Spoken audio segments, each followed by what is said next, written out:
The Sahara Desert is like a Mad Max movie. Scorching heat, endless dunes, and an overall barren wasteland. A place where no one could live, right? Well, forget all you know about it. Because 5,000 years ago, the Sahara was a lush paradise of grasslands, lakes, and rivers, and the home of a ghost civilization that vanished without a trace. Our tale begins in the 1930s, when a Hungarian explorer stumbled upon a cave in the middle of the Sahara. Inside, he found something bizarre: ancient rock paintings of people swimming in a lake, surrounded by giraffes, hippos, and crocodiles. At the time, everybody shrugged it off as some symbolic depiction of the afterlife, because, really, who would imagine a lake in the Sahara? Well, fast forward some 70 years later, when a group of archaeologists made a discovery that flipped the script. In a rock shelter in Libya, they unearthed 15 mummies, along with baskets, ceramic pots, and other everyday items. This may look like prehistoric junk to most people, but to archaeologists, it was like uncovering a key piece of evidence. Those people weren't just passing through, they lived here. You see, those weren't just any mummies. They were some of the oldest naturally mummified humans ever found, dating back over 7,000 years. Take that, Egypt. Two of them still had readable DNA, preserved thanks to a rare natural mummification process, almost a miracle considering the Sahara's climate's ability to turn everything into, well, beef jerky. Scientists struggled to understand where those mummies came from for a while, because the mitochondrial DNA they recovered was not helpful at all. But thanks to scientific progress, they eventually managed to do a full genome analysis that revealed some weird secrets. Those people belonged to a human lineage that was completely unknown, and they lived isolated from the rest of humanity for thousands of years. For decades, researchers assumed that the place where they lived, the Green Sahara, was like a prehistoric highway, a lush corridor that humans and animals used to migrate between sub-Saharan Africa and the Mediterranean. But the mummies demolished that theory, like a hippo sitting on a sandcastle. Their DNA showed zero genetic mixing with sub-Saharan and Eurasian migrants, keeping their genes pure for 7,000 years. Their closest genetic relatives weren't their neighbors living right below the famous desert, but some ancient hunter-gatherers from Morocco, and even some guys that lived in the Czech Republic, when it wasn't even a country yet, 50,000 years ago. We're not out of the woods yet, because those mummies also carried some teeny-tiny traces of Neanderthal DNA, just 10% of the amount found in modern Eurasians. Now, if you paid attention in school, then you know that Neanderthals lived in Europe and Asia, and early humans only mixed with them after migrating out of Africa. But those Green Sahara folks never left Africa. So how did they get Neanderthal genes? The leading theory is that their ancestors mingled with Neanderthals in North Africa 50,000 years ago before settling in the Sahara and cutting off contact with the outside world. Archaeologists also found cattle bones and tools made of stone and wood at that rock shelter, proving that those people led a thriving pastoral lifestyle. This discovery made scientists scratch their heads for a while because, you see, animal domestication was not developed in Africa. So how did they learn it if they never mingled with anyone? Did they have ancient YouTube tutorials? Probably not. The researchers believe they must have traded knowledge with neighboring groups, but just knowledge, no saliva. It's almost too hard to believe that no outsiders mixed with them. After all, who wouldn't want to live in a thriving civilization in the middle of a green paradise, drinking milk, eating meat, and even using animal blood as a protein source? Ooh, yummy. They didn't have to hunt for every meal, thanks to their livestock, and the abundant water made life pretty sweet. And yet, they never married outsiders. Why? Maybe it was a cultural choice to never date outside their own group. Or maybe the landscape itself kept them isolated. This is where scientists place their bets. They believe that the dense forests and rivers that existed in the Green Sahara acted like nature's no trespassing sign, creating a geographical barrier that isolates animals, plants, and whole societies. This isolation is the reason why their genes were so unique. These guys weren't swapping spit with anyone else. But this genetic time capsule almost didn't survive. For most of the last ice age, the Sahara was even harsher than today, a true dead zone where humans couldn't survive. 70,000 years ago, even the toughest people disappeared, retreating to the Nile Valley and the Mediterranean coast. Why? Because Earth was a climate bully. Massive glaciers stole all the moisture, weakening monsoons until rain clouds barely reached North Africa. Then came the knockout punches. Armadas of icebergs flooded the North Atlantic, triggering devastating droughts each time. This was the Sahara's ultimate keep-out era. Now, you're probably wondering how in the world the Sahara turned green after all this, and then went back to being a desert again. Well, it all started 15,000 years ago, I wasn't around then, when Earth was shaking off the last ice age. Our planet's axis was a bit wobbly, and because of that, the northern hemisphere got closer to the sun, getting extra sunlight and heat. This eternal summer turned North Africa into a giant moisture magnet, pulling water from the Atlantic and making it all rain down on the Sahara. The result of this ridiculous amount of rain was a lush savanna, complete with lakes the size of small countries. But the African humid period was not just a one-time miracle. The truth is, this eternal on and off switch between green and desert happened to the Sahara more than 230 times since the desert was born. During one of these events, the Sahara even expanded, getting bigger than it is today. So when the green Sahara showed up, you can bet it brought the ultimate ecosystem glow-up. This wasn't just a light dusting of grass. We're talking full makeover. The transformation was so complete, it even reshaped animal populations. Cheetahs suddenly struggled with the new prey dynamics, while rodents like the multi-mammate mouse thrived in the suddenly abundant grasslands. But don't pack your prehistoric swim trunks just yet. This paradise had teeth. The Sahara was an ecological maze of crocodile-infested rivers, malaria-carrying mosquitoes, and big cats lurking in the tall grass. Crossing it would have been like playing a real-life game of Hungry Hungry Hippos. This is probably why more groups didn't settle permanently. The Sahara's climate cycled between wet and dry every 20,000 years, hardly a stable zip code. For most ancient people, it was smarter to treat the green Sahara like an all-you-can-eat buffet, grab resources and leave before the desert returned. Still, this green Sahara period lasted for 10,000 years, giving our mystery shepherds plenty of time to thrive. But around 5,000 years ago, Earth's axis shifted again, the rains moved away, and the Sahara dried up faster than a puddle in July. As the desert returned, the shepherds from the green Sahara had no choice but to pack up their livestock and leave. Some researchers believe they migrated toward the Nile, laying the groundwork for ancient Egypt, so I guess their legacy lives on. Besides, their pure lineage may be extinct by now, but some faint genes of the mummies can still be found in the people that live in North Africa today. But the introvert mummies were not the only ones using the green Sahara as an Airbnb. They actually had neighbors just around the corner, in a lakeside village in Niger to be exact. Those people thrived for 5,000 years and left behind the oldest Sahara Desert cemetery, including a man buried in a turtle shell, a grinning Halloween man with filed teeth, and a heartbreaking family embrace frozen in time, victims of the very waters that sustained them. Eventually, those people disappeared too, just like it happened to our antisocial friends. This proves that this desert outsmarts everyone, with a landscape that gives paradise with one hand and takes it away with the other. Well, a biotech company called Colossal just announced something wild. They say they've brought back a direwolf from extinction. But did they really? What they've really done is way stranger, and maybe even more important. Their team has just created a brand new predator. Not a clone, not a revival, but a new species. These cute cubs are built from gene-edited wolves, shaped by ancient DNA and born through cutting-edge biotech. So wait, are the Jurassic Park horrors coming for us?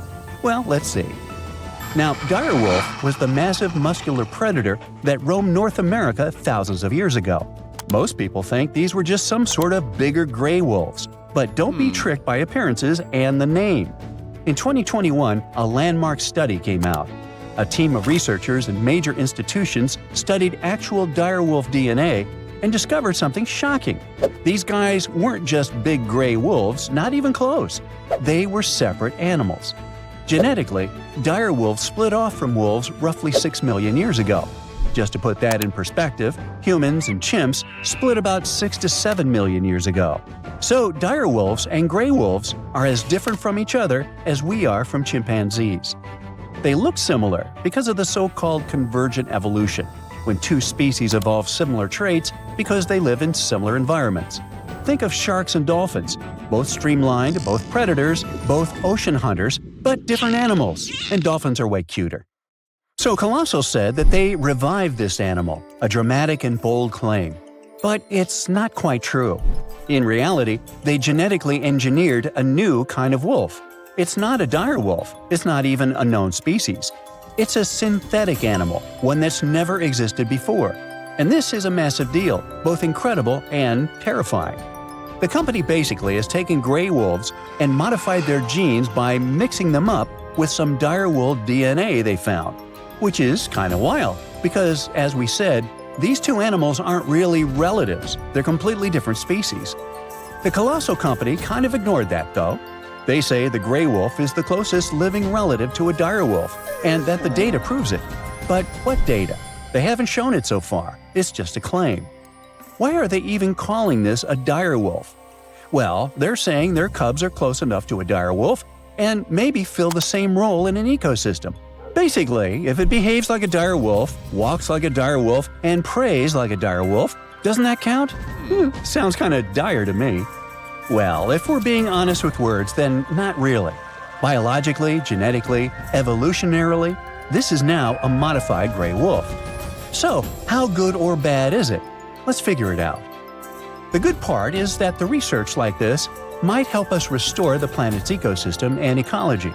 Colossal and similar teams are trying to develop technologies that could be used for especially important causes. We don't notice it in daily life, but species are quietly, constantly disappearing. Scientists estimate that over 1 million species are at risk right now. When ecosystems lose a species, especially because of humanity's actions, it's like pulling out a block of a Jenga tower. Too many missing blocks, and the whole thing wobbles. But Colossal believes that if we can't bring the exact block back, we can create one that fits closely enough to stabilize the structure. For example, they've also worked on cloning red wolf-coyote hybrids. This might help repopulate U.S. ecosystems where red wolves once thrived. All the tools these scientists invented might even help with currently endangered species. Another genuinely mind-blowing part is that scientists working with Colossal found real, usable DNA from direwolves. That alone is a massive achievement. We do have direwolf fossils, tons of them from the La Brea tar pits. Hey, don't stick your toe in there. But those fossils are soaked in tar. Because of that, their DNA is usually ruined. But the team managed to find some direwolf bones that are over 12,000 years old. These specimens gave researchers enough material to begin building a direwolf genome. Not a full one, but a basic blueprint. Even if we ignore the wild new species part, this achievement is still huge because it'll help us study the extinct direwolves in more detail. We might now learn more about this animal than we ever did before. It's literally molecular archaeology. Now, all this is great, up to a point. The controversial part is, of course, the Jurassic Park one. We're not just preserving species anymore. We're starting to pull some shenanigans with it. Of course, this immediately raised tons of concerns. Both regular people and scientists are now debating heavily about this and show a lot of skepticism. Another problem is that actual ecosystems are way more complex than Jenga puzzle pieces. They're full of moving parts, millions of them, all adjusting to each other constantly.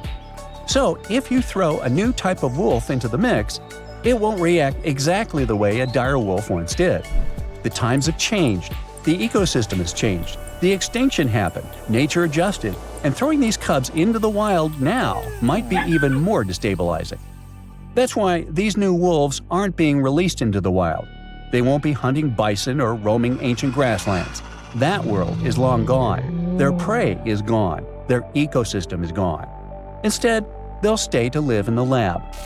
But if we do start to put our own animals into the ecosystem one day, what happens when ecosystems start depending on human-made species to survive? Well, it's like I always say, it's nearly impossible to science your way out of a situation that you behaved yourself into. If you can't change the behavior, the science might only be flashy and not the solution. Anyway, all these are hard and important questions. For now, we might at least exhale with relief that no one is bringing the dinosaurs back. Yeah.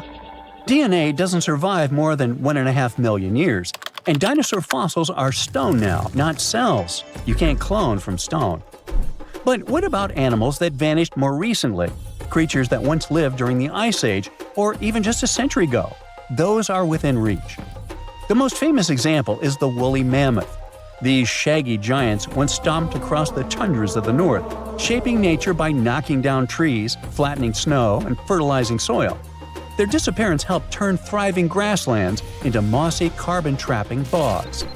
Now scientists want to take preserved mammoth DNA from frozen remains, compare it with elephant DNA, identify the key differences, and create a new hybrid. Kind of the same thing we did with these new direwolf cubs.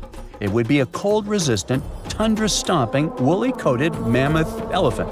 Like that. These guys would be close enough to fill the ecological niche that mammoths once held.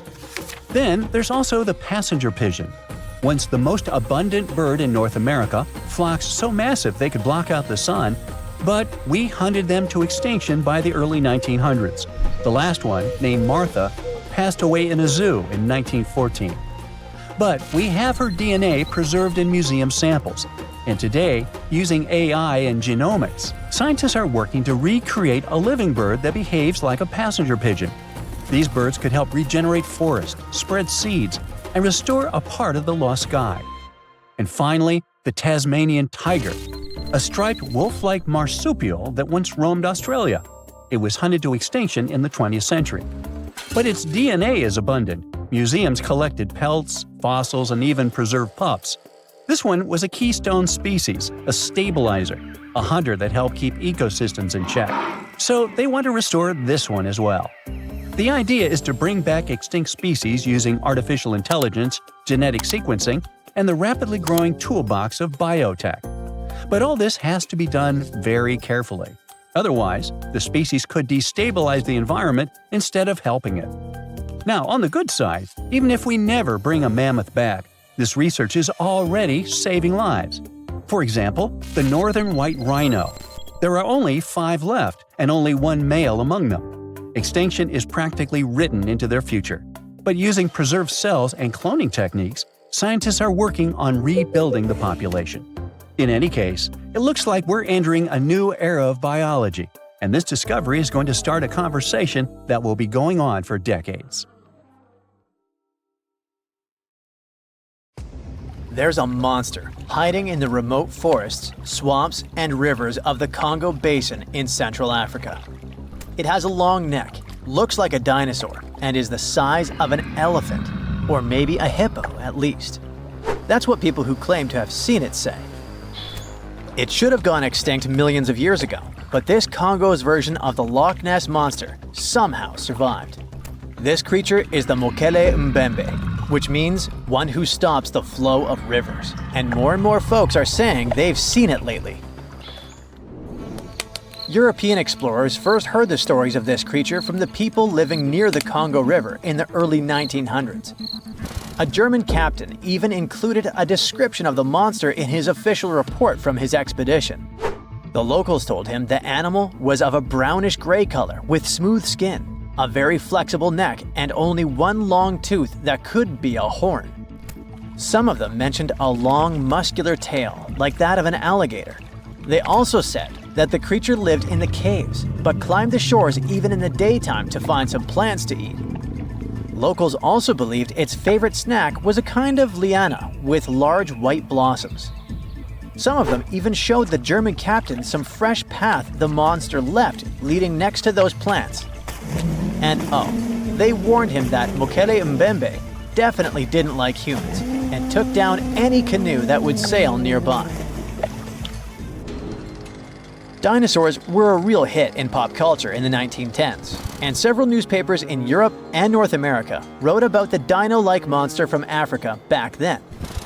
In the later years, several expeditions traveled to the Congo Basin to search for Mokele Mbembe or interview claimed witnesses. They did not find any direct physical evidence, but collected many stories. One zoologist in the 1980s said he took a film of Mokele Mbembe, but the footage did not develop properly.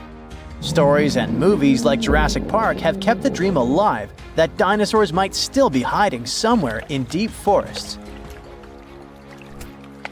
At some point, people stopped reporting sightings of the creature as often, so it almost became a forgotten legend. But it all changed recently, as many people claim to have witnessed the mythical monster with their own eyes. Cryptozoologists, those fans of mysterious creatures, believe it could be a dinosaur that, for some reason, didn't go extinct, related to a brachiosaurus or a diplodocus.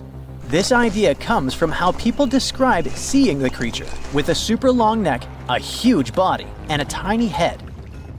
They think it might have stayed hidden in the deep forests of Africa all this time.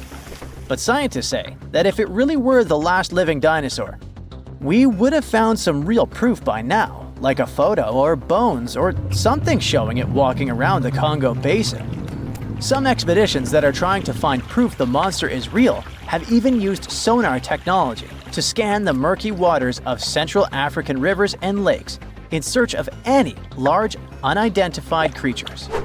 Some people even narrowed down the monster's location to a specific remote lake, surrounded by untouched jungle in the swamps.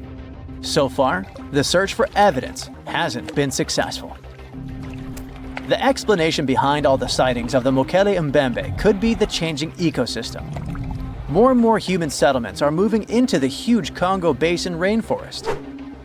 People aren't used to seeing large animals that live in the forest, so they believe they have witnessed the mysterious creature from their folklore.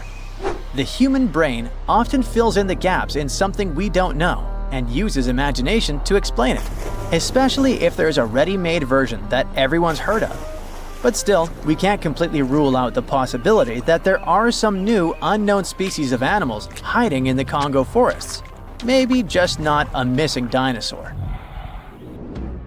Another legend, this time Mongolian, says there's a giant worm living deep in the Gobi Desert. Yep, similar to the monster you've seen in Dune. The creature, which is supposedly up to 6 feet long, can spit acid that could melt anything and shoot electricity. They say it spends most of its days hiding underneath the sandy dunes, but likes to come out during the wetter months of June and July. The people in the West first found out about the megaworm of the Gobi Desert thanks to an American paleontologist, Roy Chapman Andrews. This brave man was probably the inspiration for Indiana Jones. In 1926, he wrote about the creature in his book. At the meeting with Mongolian leaders, Andrews heard detailed descriptions of the creature, even though none of them had ever seen it themselves. One of them said it looked like a sausage that was about 2 feet long, with no head or legs.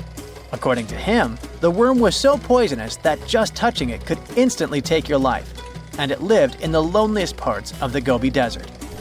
Andrews didn't think the creature was real, but he shared these stories again in another book. And then, stories of the monster spread around the world. In some of them, it's only 1 foot long. In others, it's as large as a human. Some say it looks like a snake, and some describe it as a caterpillar. Some people claim it has wings and can fly, and others think it could be a supernatural evil being without a body. The color of the creature also remains a subject of debate. It could be white-gray, brown, or even bright red. The stories of witnesses are probably so different because the creature doesn't even exist. In 1983, one scientist who was visiting the region heard that an old man had managed to finally catch the mysterious worm. He also found out there was a nest nearby and decided to risk it all and see it. But instead of a scary monster, there was a tartar sand boa inside. Luckily for the scientist, this snake is non-venomous, but it does have gray-brown scales and could match the description of the giant worm. When he showed it to the locals, supposedly all of them said it was the monster they had seen. Big expeditions from America, Britain, and New Zealand came to the Gobi Desert to try and find the creature. Many other adventurers came from all around the world on their own, but found no evidence the monster was real. But many Mongolians are sure the death worm is no fantasy. If you don't believe there's a monster in the Gobi Desert, how about one in Lake Worth in Texas? According to local folklore, there's a part human, part goat creature with scales and long clawed fingers hiding there. It all started back in July 1969, when locals claimed to have spotted this mysterious creature roaming around. The newspapers loved the story and started reporting about new sightings. One article said that the monster jumped out of a tree and landed on some guy's car. Another report claimed that the Lake Worth monster decided to throw an automobile tire at a group of people. Someone even managed to take a photo of the creature, and the newspapers published it. Locals started flocking to the lake at night, hoping to catch a glimpse of the creature, but no one could find any evidence it was real after all. The author of the monster's photograph later said it was most likely someone's prank, because the creature really wanted to be seen. Then, a reporter from the local newspaper received an anonymous letter saying that it was 3 high school students who decided to dress up and scare people. Even despite this, some cryptozoologists think it could have been an undiscovered primate species that walks on 2 legs. We don't know if the Worth monster is real, but it does one good thing and brings together the local community. Every year since 2009, they throw the Lake Worth Monster Bash. Wow! Scientists have found a lost city beneath Egypt's pyramids. And it's incredibly large, bigger than the biggest target you can imagine. Underground chambers, passageways, and vertical structures. Scientists have no idea what purposes they serve. But let's start from the very beginning. Italian and Scottish scientists studying the Pyramid of Khafra discovered something that looked like secret tunnels under 3 pyramids. This find might change what we know about ancient Egypt.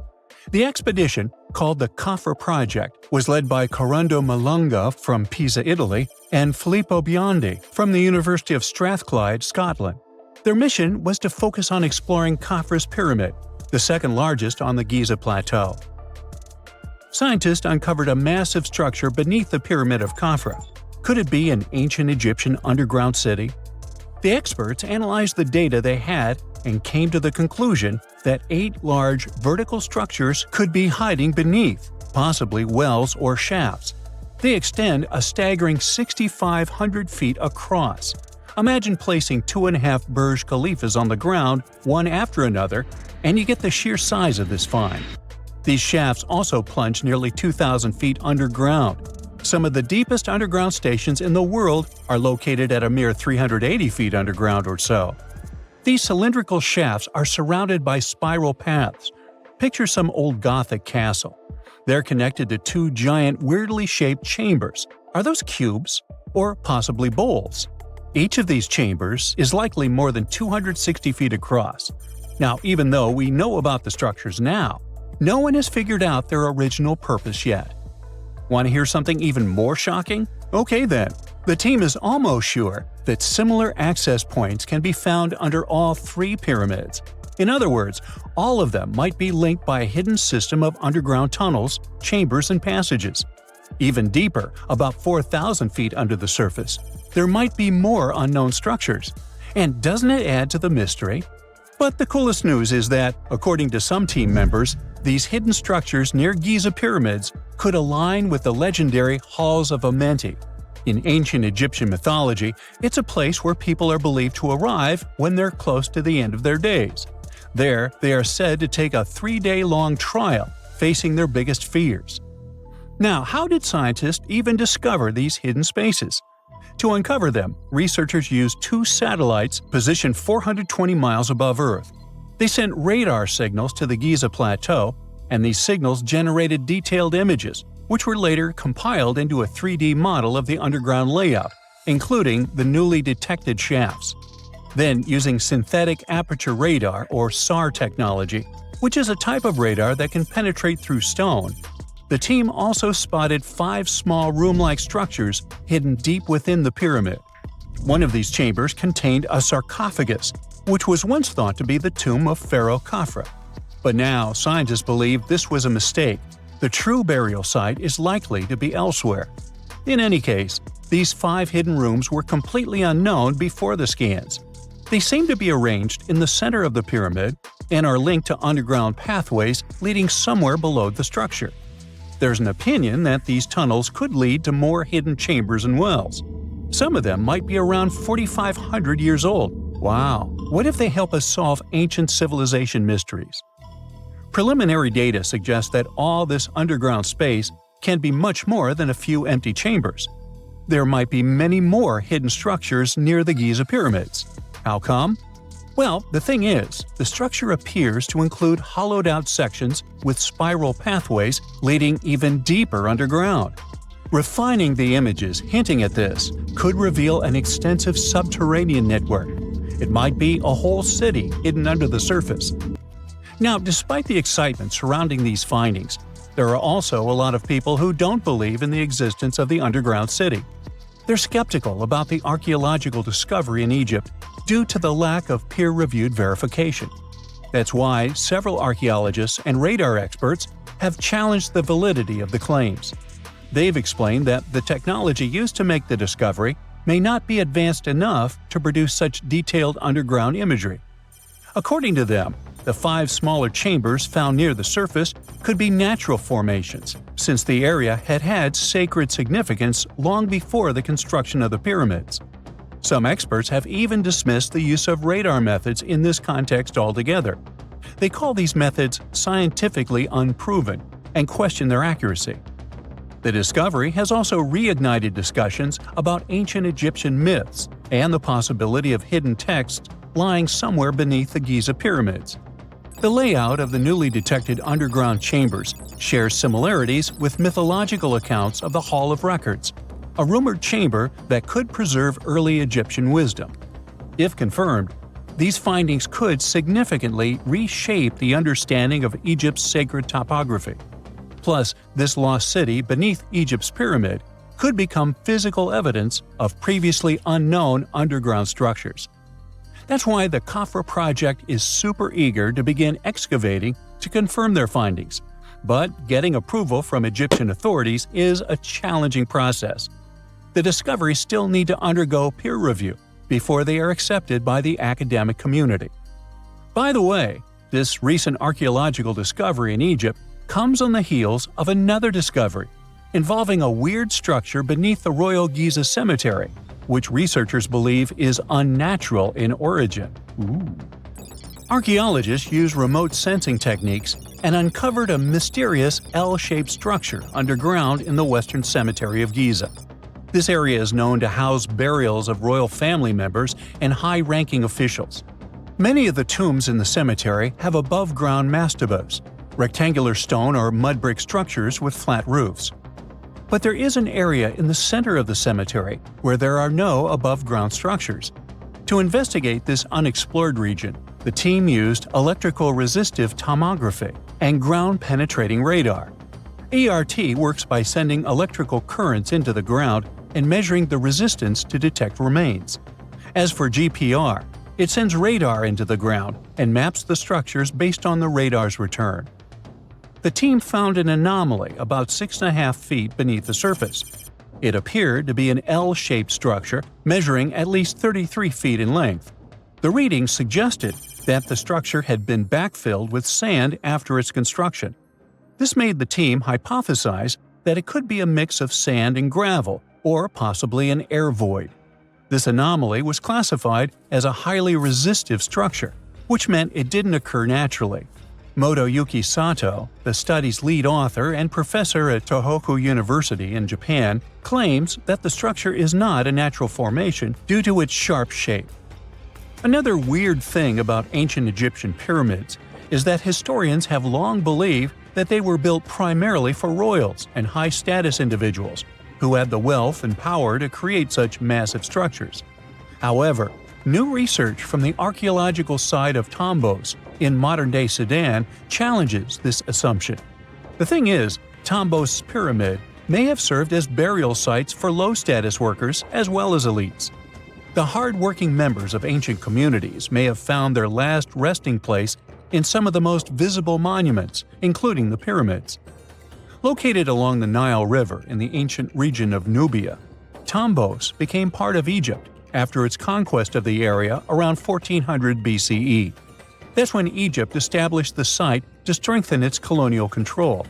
Workers at Tombos built pyramids, but those were much more modest than the famous pyramids of Giza. The research team reanalyzed 110 human skeletons from Tombos, originally studied in 2012. In particular, they examined the entheses, the areas where tendons and ligaments attach to bones. Such an analysis can give us insights into the amount of physical labor a person performed. When someone does hard labor, their bones often develop distinct crests and ridges at these attachment points due to the stress on the tendons and ligaments. And while some skeletons showed little change in their entheses, suggesting they belonged to individuals from the upper classes, others showed more serious changes. It means they belong to lower-class workers.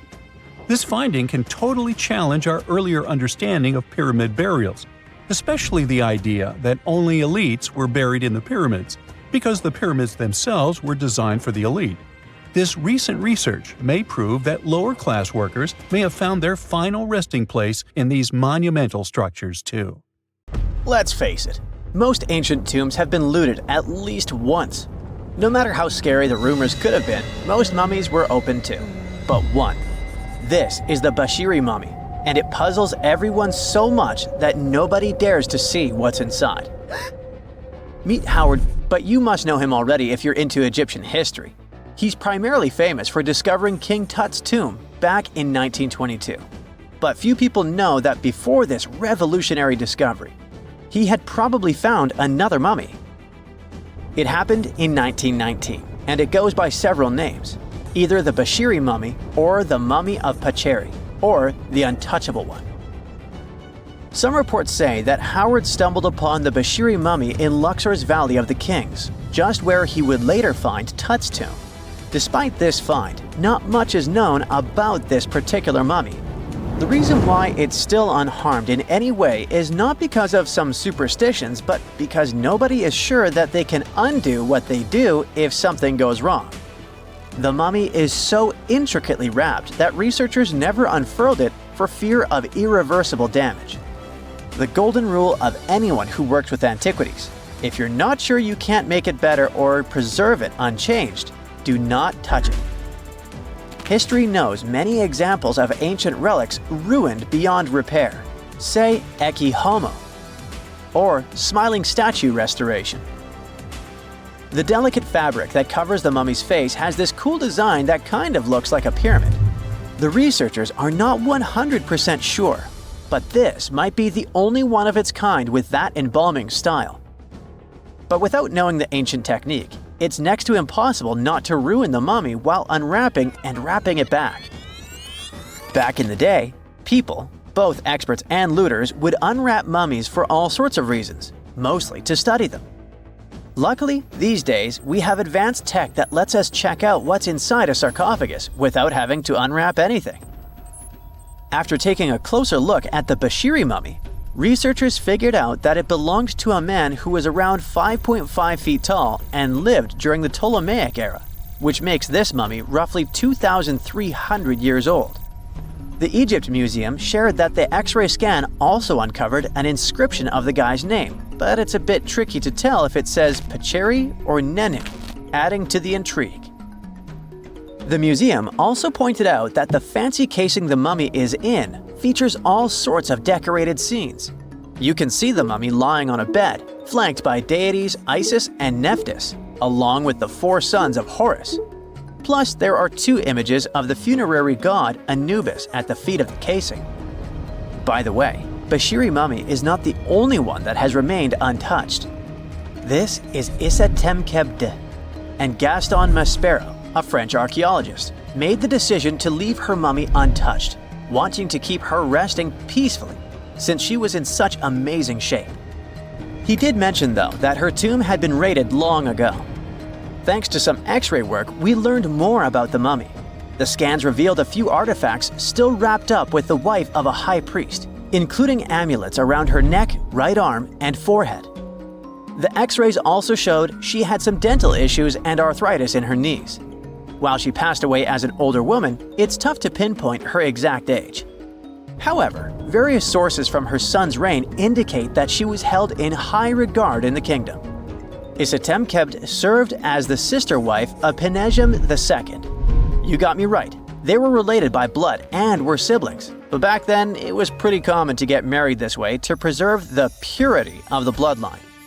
Say that to Habsburg, duh.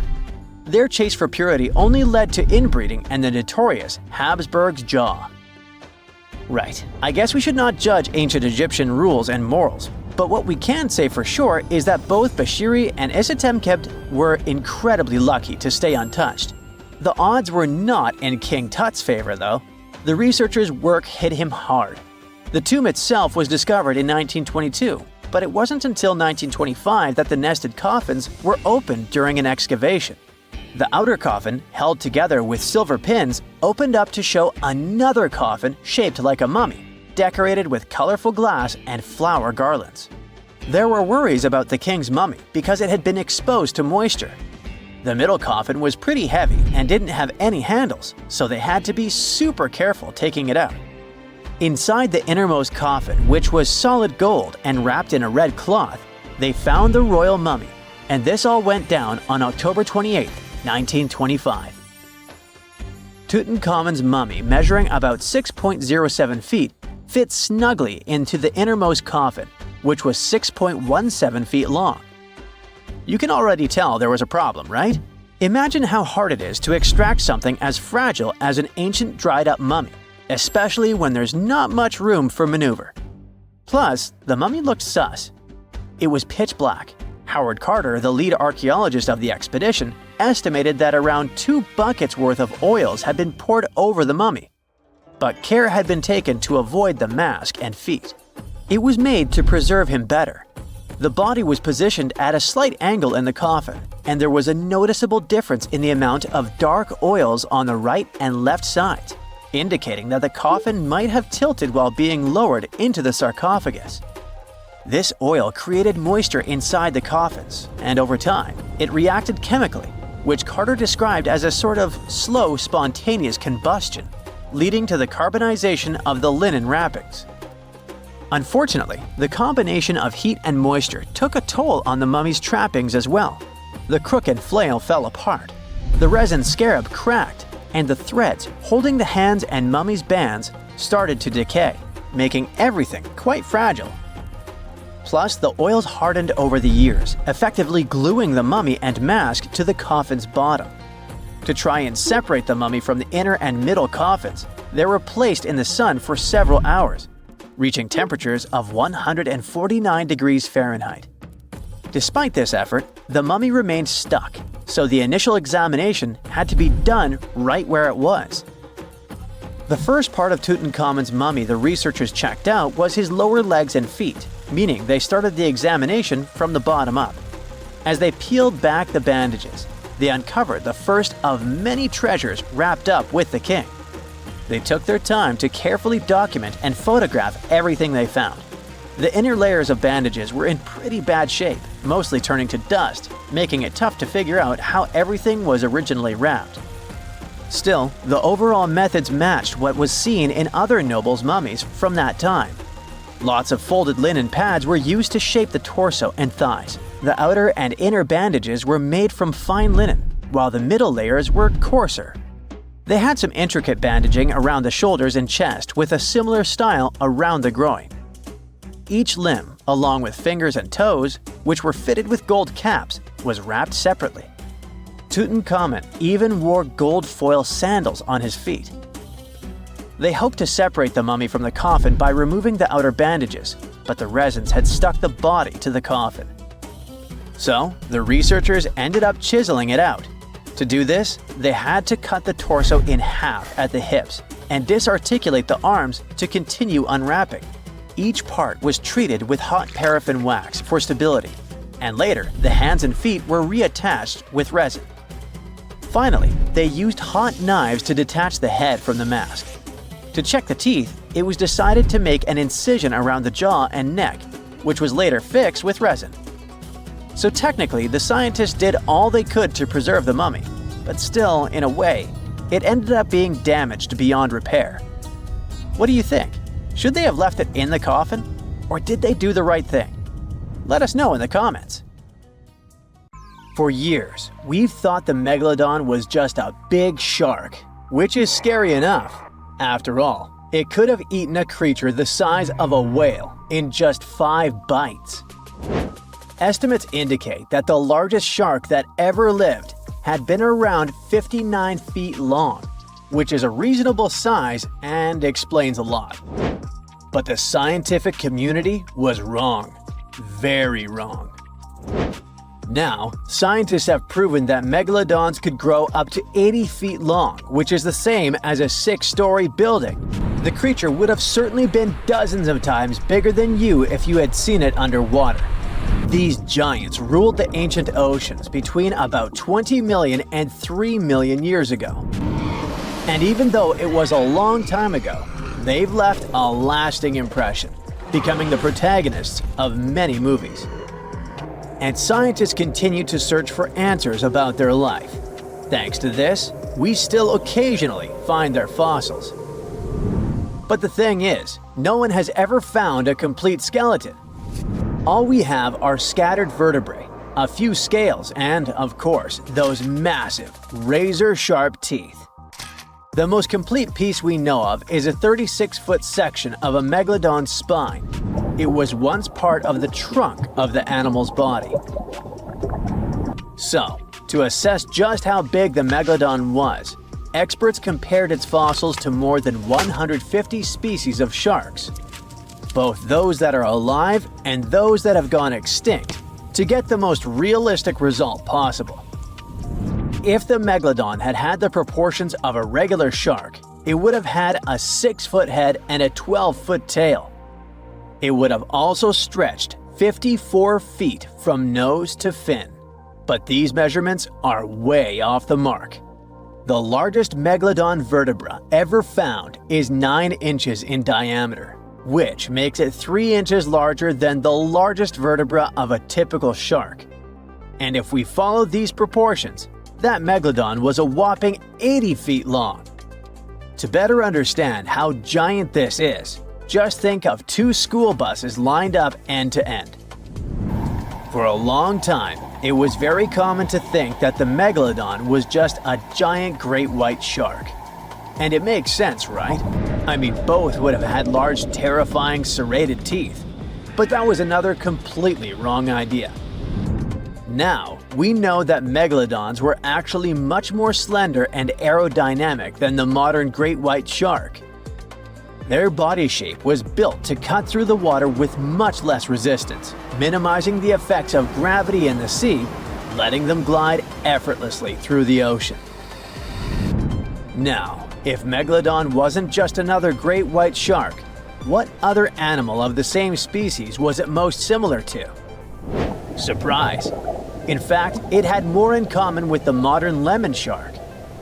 This species has robust and powerful bodies, 2 large dorsal fins, and blunt snouts, which makes them really fast and agile hunters, like prehistoric predators. In other words, while thinking about the megalodon, you can imagine a giant, turbocharged lemon shark. This is the most modern comparison of the megalodon with another animal, unless scientists find a complete skeleton of the ancient shark. But it's not common to find complete shark skeletons. They're rare because they're actually made not of bone but of soft, coated cartilage, like the stuff in human noses and ears. Their teeth are the boniest part of their bodies, and it's the reason why we've found so many of them. Yet, a complete skeleton is like scattered puzzle pieces to us. There's no solid bone to hold these pieces together, so the whole thing is very vulnerable to falling apart. Still, it's actually possible for an entire shark skeleton to survive. In these cases, very specific natural phenomena have to come into play. The skeleton needs to get buried super fast in mud or sediment, free of any kind of scavengers and away from ocean currents. Otherwise, it simply disintegrates before it can fossilize. Interestingly, although the sea is the home of these animals, it is possible to find their skeletons on land too. Millions of years ago, a big portion of today's dry land was submerged, teeming with marine life. Then, in certain places, sedimentary minerals and specific biological conditions of the seabed allowed the fossilization of sharks in marine rocks. Today, those are desert rocks that ensure the preservation of shark fossils. But in any case, searching for a shark tooth in a desert is like looking for a needle in a haystack. But finding an entire fossilized skeleton embedded in a rock is like hitting the jackpot. Another unexpected discovery is that these prehistoric sharks were not born small and cute like regular baby sharks. A newborn megalodon could reach almost 13 feet in length. That's more than twice the height of the average human. Imagine a shark the size of a boat from the moment it's born. Now, although we don't have all the information about the giant of the seas, it's a fact that it's one of the most famous animals in pop culture worldwide. Not only has it inspired several movies, but some people also insist that the megalodon is still alive. Scientists say it's not. The megalodon didn't survive the test of time, and it would be impossible for such a giant creature to dwell in the seas without us noticing it. First, it was a super predator. It hunted whales, dolphins, and other large marine animals. If the meg was still around, its presence would completely change the balance in the oceans. It would have huge impacts on marine ecosystems, regulating populations and influencing the size and behavior of the ancient shark's prey. A good example is whales. They wouldn't have grown so big if the meg still hunted in the oceans. This only happened because there was no super predator in the way. If the giant shark was still in our oceans, species like the blue whale would be tiny, as they would need to develop and adapt to be able to escape constant attacks. The lives of the workers of the sea would also be completely different. Fishers would have to avoid certain areas, ships would change routes, and even maritime tourism would be risky. Going for a swim and coming across a shark over 65 feet long? Not worth the risk. Plus, if the megalodon was still out there, we would have some proof. Commercial fishing catches millions of sharks every year, and a monster of this size would not go unnoticed. Not to mention that with all of today's technology such as drones, satellites, and submarines at our disposal, someone would have already recorded an encounter with this living legend. By the way, most sharks, like most fish, are cold-blooded. But the reality for Megalodon was different. This giant was able to keep its body warmer than the surrounding ocean.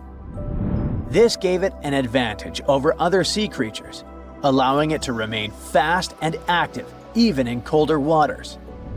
It was a survival advantage that other animals of its kind did not acquire during their evolution. One of the most famous theories is that the Meg lives in the Mariana Trench, but scientists are sure that it doesn't make any sense. This region is poor in food and has many tiny creatures, which would not be nearly enough to sustain a large predator.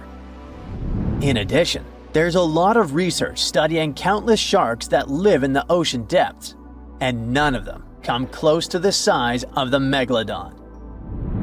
So, does the Megalodon still exist? Definitely not, but that doesn't mean it isn't any less mysterious and fascinating. Whoa! It's a huge flying island right above your head. In the era of AI, you may think it's nothing but a neural network video, but let me tell you that first, it's very much real. Two, if you want, you can as well visit it. It may even hold the key to the El Dorado secret. This place is called Roraima, and it's actually not an island at all. It's a mountain. Due to a number of factors, we get this vision of an island floating somewhere above us. But it's all about the flat top this mountain has. There's no standard peak, so it looks flat and the thick clouds get blended into the skies. thus creating this optical illusion. Despite the advancements in satellite technology and affordable air travel, there are still few places on Earth that feel truly uncharted. Like Mount Roraima is one of them.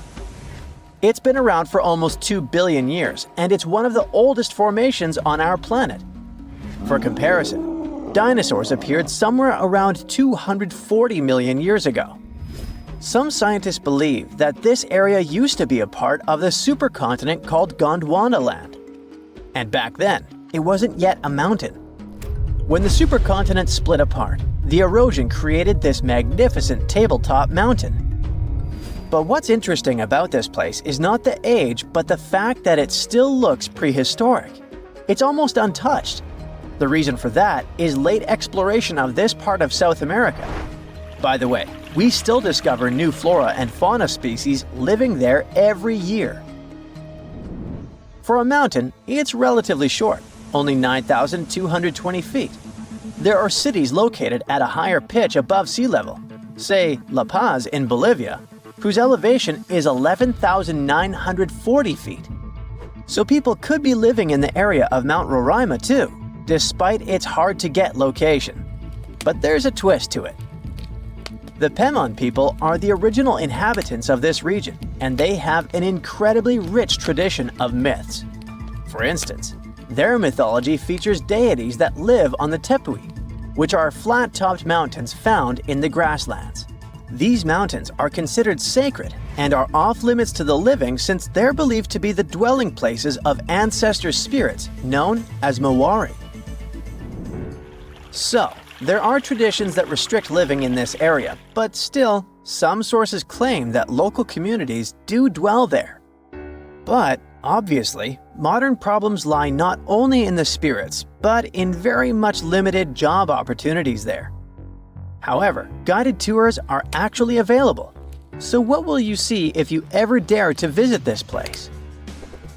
At the base of the mountain lies an evergreen rainforest featuring trees that range in height from 82 to 150 feet, with some specimens reaching up to 200 feet. Some of them are endemic for sure, meaning that it's the only place in the world where you can find them. Like, you can find orchids as large as a medium-sized tree. It's not a surprise because due to the remoteness of this place, species here may have followed a completely different evolutionary trail, unlike most of the flora and fauna on our planet. Next, you have all the chances to stumble upon a waterfall at the base of Roraima that's been flowing for millions of years. Fun fact, there are no rivers on Roraima summit, but the rainfall seeping through the porous rocks create this incredible view. All combined together make it look like some lost world, right? By the way, Sir Arthur Conan Doyle was inspired by Tepui, these tabletop mountains, when he was writing his The Lost World novel.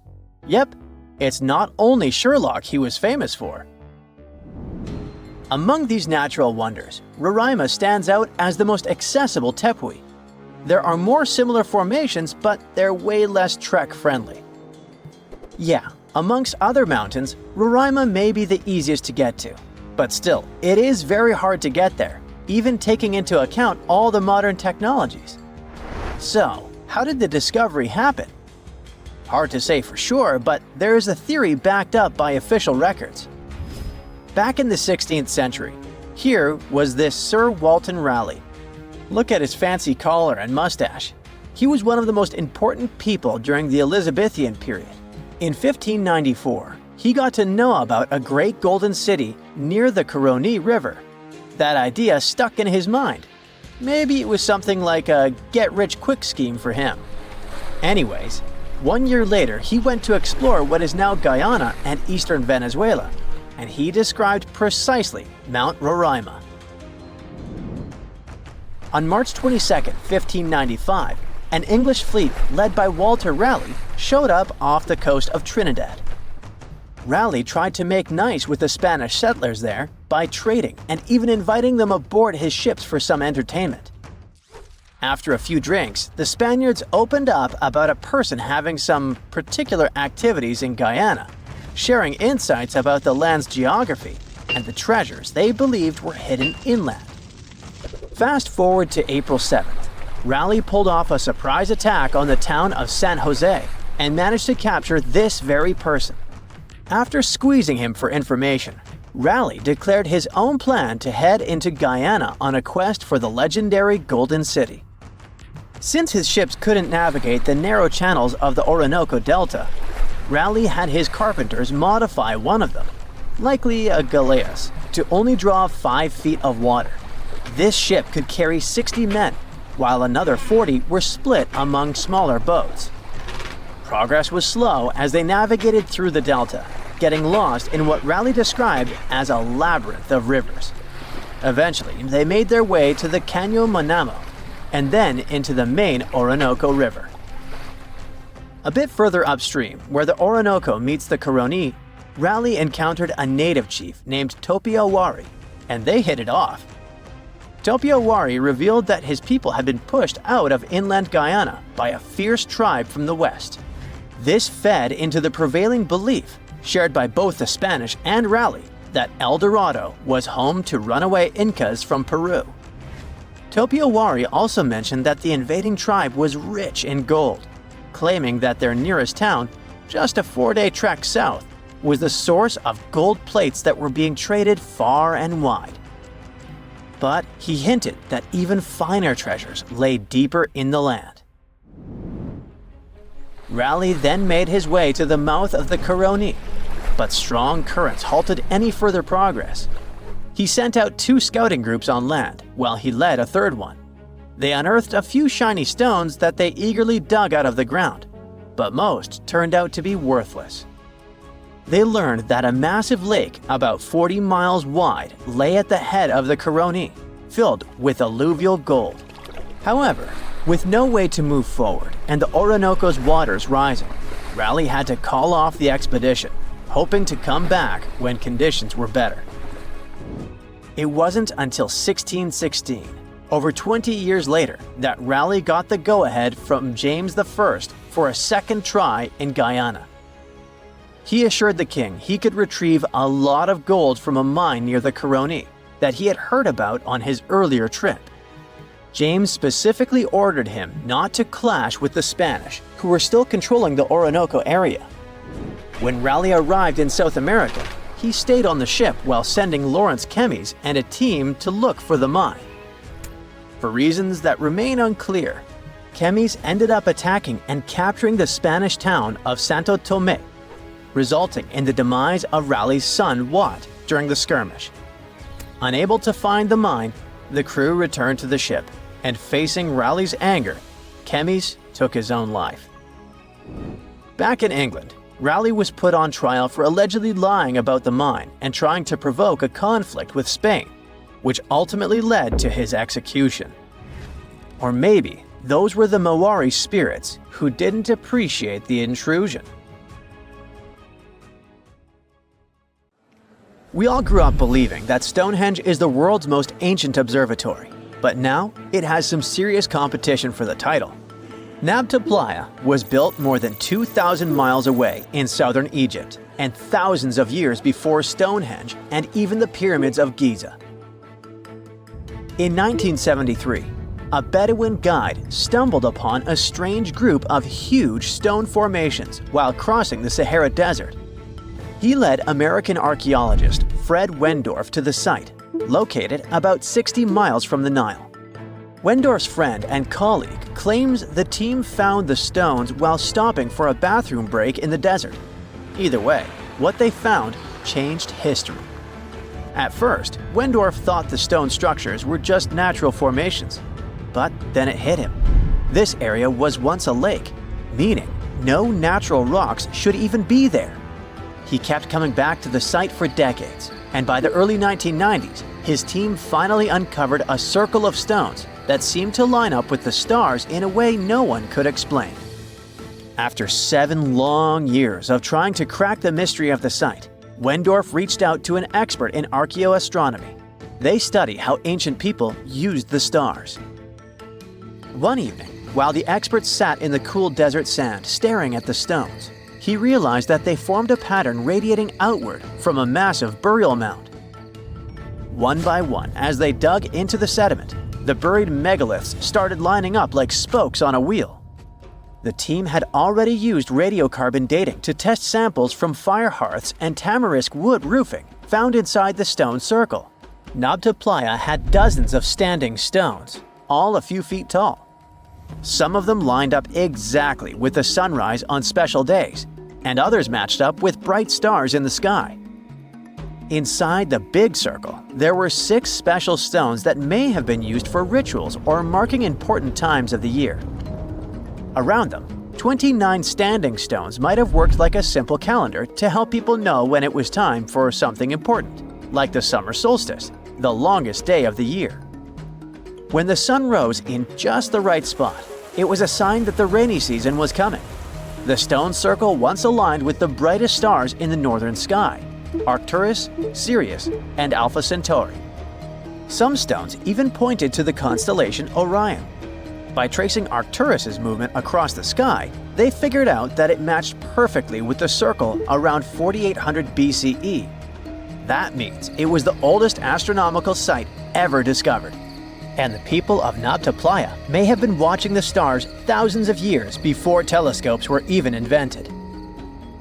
It looks like it had a huge meaning for people living and traveling through the desert. Over 10,000 years ago, the long, cold, and dry ice age that lasted for tens of thousands of years was finally fading away. Northern Africa got massive monsoons and rains that filled up seasonal lakes. So, parts of the desert turned into short-lived oases. For the nomadic people who roamed this harsh land, these summer rains were everything. Their entire way of life revolved around cattle. When archaeologists opened the central tomb at Nabta Playa, they dug up cattle bones and even a massive rock carved into the shape of a cow. The people who built it used the stars to guide them and find hidden watering holes like Nabta Playa, which likely held water for about 4 months a year, starting with the summer monsoons. But there was no North Star back then, so instead they navigated using bright stars and the way the sky seemed to spin in circles above them. When the lakes were full, the standing stones would be partly submerged, and from the western shore, you would see the reflection of the stars on the dark water. Nabta Playa is way less famous than Stonehenge, perhaps because its stones were buried and the famous site in England was open to visitors for thousands of years. Sadly, when Nabta Playa did become famous, some tourists ruined parts of it by moving stones around, which messed up the ancient star alignments. To protect it, the authorities moved everything to a museum where people can see the stones and the carved cow statue without damaging them. The Egyptian observatory isn't the only construction similar to Stonehenge. It has versions that were used for different purposes, from Germany and France to the US and the Andes in northern Peru. This last one is actually one of the oldest big structures ever built in this region. The circular plaza is made of 2 giant stone walls arranged in a ring. It was likely used for ceremonies and gatherings. Scientists have carbon dated it to be about 4,750 years old, which means it was built before the Great Pyramids of Egypt and Stonehenge. The plaza had 2 entrances and a special layer of clay, soil, gravel, and charcoal underneath. It was carefully planned and built. Archaeologists also found ceramic pieces, quartz crystals, and gemstones at the site, so it was definitely a special place. People visited it for centuries, but at some point it was sealed off, probably because of changing beliefs and traditions. The most recent discovery was the remains of a large timber circle roughly the same age and with parallels to Stonehenge, all the way up in Denmark. This open-air structure was likely part of a special area where prehistoric people from the late Neolithic and early Bronze Age gathered for rituals and ceremonies. The circle was made up of 45 giant wooden posts, forming a huge ring about 100 feet wide. The wood is gone now, but scientists believe tall timbers once stood in the holes and created an impressive wood henge. No one knows exactly what these circles were used for, but archaeologists have found animal bones and food remains at similar sites. So people probably used to gather there for feasts and rituals. In 2024, Scientists found two ancient stone circles from the Neolithic period in Dartmoor National Park in England. Some archaeologists believe they might form a sacred ark. Many of Dartmoor's stone structures were built in a curved shape on the high ground in the center of the area. A long time ago, Dartmoor was covered in forests, so people may have used the high ground as important markers. One of the newly found circles fits inside this ark, but the other one is outside of it, to the north. This could have been an entrance point into the ark. There's also a raised bank of earth near the stones, which looks similar to other famous Neolithic sites, like the Ring of Brodgar in Scotland and Stonehenge itself. This means the people who built these circles may have visited Stonehenge or been inspired by it. Archaeologists in Oman found ancient stone monuments called tralith, which got the nickname Arabian Stonehenge. They were finished about 2,000 years ago, but no one knows for sure who built them or why. Scientists also found stone hand axes that are incredibly old, between 300,000 and 1.3 million years old, from the time when the first humans left Africa. At another site in central Oman, archaeologists discovered a Neolithic tomb from around 5,000 to 4,600 BCE. There are two chambers with the bones of dozens of people inside beneath a giant megalithic structure. Nearby, they also discovered rock carvings that were made by people who lived in the area. And then there is another Stonehenge look-alike, this time in Saudi Arabia, that was used as an apartment complex thousands of years ago. Archaeologists discovered a total of 345 stone circles by looking at aerial photos of a lava field. Each circle is between 13 to 26 feet and has at least one large standing stone in the middle. These structures still have remains of stone walls and doorways. Stone circles like Stonehenge are often linked to ceremonies and rituals, but scientists say that many early houses were actually built in round shapes, and rectangular homes only became common much later in history. In 2021, while drilling about 11 feet beneath the surface of permafrost in northeastern Siberia, researchers uncovered a 24,000-year-old frozen life form. And then, they brought it to life. Before cloning it, or better said, it cloned itself. This might sound like the beginning of a sinister horror story, but don't worry, it's actually quite the opposite. What scientists unearthed was a microscopic frozen organism that could fundamentally reshape what we think about evolution and survival. The uncovered tiny creatures are called bdelloid rotifers, microscopic animals with little wheel-like mouths that they use both for moving and feeding. They were first discovered in 1696 and are fairly common in freshwater environments around the world, with a few saltwater species. They might seem unremarkable, but scientists have been studying them since early microscopes made it possible to actually see them. Because even though there are only a few dozen microns wide, they're surprisingly complex, with brains, guts, muscles, and reproductive systems. Could it be that within that complexity lies the secret to ultimate resilience, maybe even for us humans? Let's break it down. These creatures are extremophiles. That means they can survive being completely drained of water at any point in their life cycle, then lie dormant until rehydrated. But that's not all. They can also persevere through some of the harshest conditions on Earth, or in outer space, or even being stuck in the Siberian permafrost wasteland for tens of thousands of years. This is possible because they can enter cryptobiosis, a condition where organisms pause their metabolism and become nearly inactive. It may sound sciencey, but actually, some of the everyday products we eat are stored in a fridge thanks to this phenomenon. Take yeast, for example. Live yeast cells are surrounded by a protective layer made of dead cells and some nutrients. You can keep yeast at room temperature, but if cryptobiosis comes into play, in the form of your fridge or freezer, it stores much better and longer. During cryptobiosis, rotifers accumulate protective compounds like chaperone proteins, which help them repair and recover once favorable conditions return. Chaperone proteins are like tiny bodyguards. Their job is to keep other proteins in the cell from falling apart under pressure. When the body is stressed, whether from heat, cold, toxins, dehydration, or just the natural aging process, the proteins inside our cells can start to misfold. Proteins need to be folded into very specific shapes to function properly, and when that structure breaks down, they become useless, or worse, harmful. Misfolded proteins can pile up and interfere with normal cell function. In some cases, they clump together in ways that poison the cell. This kind of damage is even linked to serious health conditions. So, if rotifers have developed powerful proteins that prevent cellular chaos even under extreme conditions, could we use them to protect human cells from diseases and aging? By analyzing the age of the ice they were found in, scientists figured out that these frozen rotifers were at least 24,000 years old.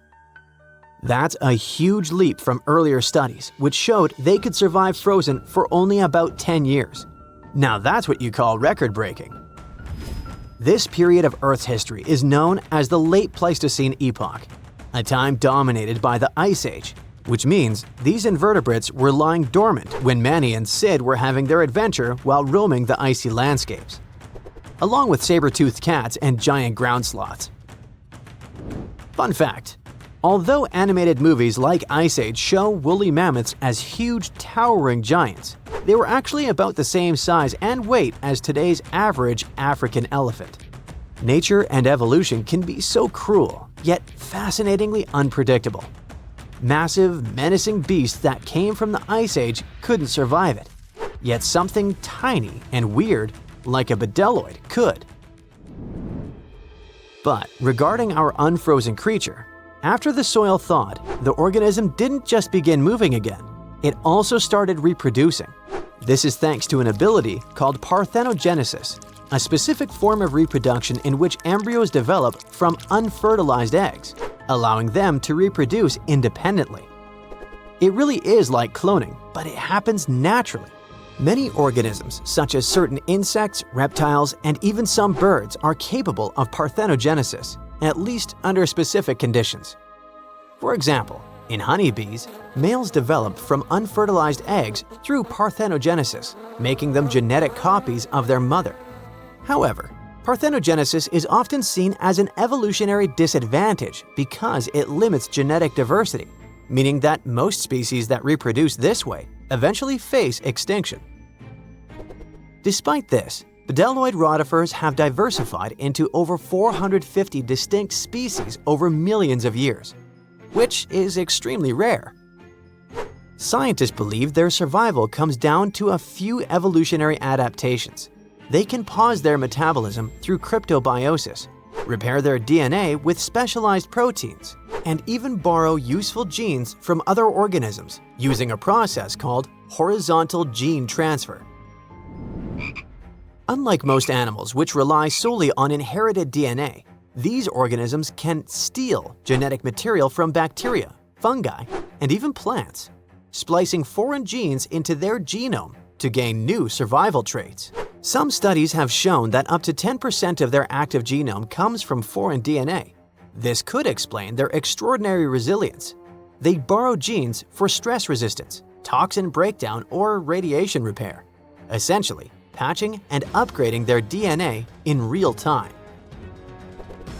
It's not like the Mind Flayer from Stranger Things, where the creature absorbs another organism to improve itself and grow. It's more like a spy stealing a blueprint from a rival lab to learn its secrets. When cells rupture, for example, when bacteria die nearby, bedeloids scoop up loose DNA fragments and integrate them into their own genome. Interestingly, the usual expected lifespan of bedeloid rotifers under normal circumstances is only 2 weeks.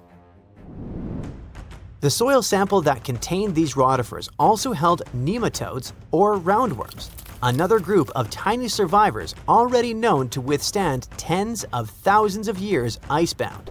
This isn't just limited to microscopic animals. Researchers have successfully regrown Antarctic moss and entire Campion plants from seeds and samples frozen for hundreds or even thousands of years.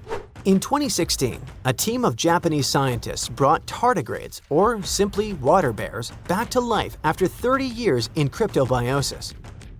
Tardigrades are even more impressive because they can live in a suspended state for up to 30 years, without food or water and with temperature swings from deep freeze to 300 degrees Fahrenheit. These guys can also endure crushing deep-sea pressures, vacuum, microgravity, and intense radiation of space. Remember when we said earlier that these species can survive the harshest conditions on Earth and beyond? It wasn't an exaggeration, and now you understand why. And it's exactly why NASA and its partners sent water bears and bedeloid rotifers into orbit. They've even been aboard the ISS, helping scientists understand how these animals handle microgravity, radiation, and stress. Not only that, but in 2007, the European Space Agency launched a bunch of tardigrades into low Earth orbit, completely exposed. No suit, no shield, floating in a vacuum. They were blasted by cosmic radiation, UV light 1,000 times stronger than what hits Earth's surface, and temperatures near absolute zero. And when they came back, most of them woke up and reproduced despite the harsh conditions they were exposed to. This ties into an old theory called panspermia, the idea that life didn't originate on Earth but arrived here, locked in space dust or trapped inside a meteorite. Before, maybe it sounded like a fringe science, but when organisms can brush off cosmic radiation, then it doesn't seem so far-fetched, does it? What about humans? Does this mean we now fully understand the way hibernation works and are close to putting humans in this state? Sorry for spoiling it for you, but it still feels more like science fiction. However, researching rotifers, water bears, and similar organisms can lead to massive breakthroughs in other fields. Their resilience might be a blueprint for medicine, for reshaping what it means to age, maybe even to pause life itself, or extend it. We're talking real, practical innovations, from better preservation of human organs for transplantation to drugs that slow aging at the cellular level. And yes, maybe even cryogenic hibernation, long enough to make interstellar travel possible. Footsteps pounded behind him, heart racing. He lunged toward the towering statue, fingers fumbling with the hidden crevice. No time. He shoved it inside just as shouts closed in. A deep breath, loud heartbeat. Then he ran, vanishing into the dark, leaving his secret buried in stone, waiting to be found. Throughout history, statues haven't just been silent guardians of the past. They've been hiding places for secrets, some deliberately sealed away, others stumbled upon by pure chance. See the most mysterious of them. In 2016, as Australian experts prepared a 645-year-old statue for auction, they uncovered a hidden secret, an ancient banknote tucked inside its hollowed head. Issued in 1371 under Emperor Zhu Yunzang, the note was worth 1,000 copper coins, or 28 grams of silver. More strikingly, it carried a grim warning. Despite passing through multiple owners, the hidden bill remained undiscovered for centuries.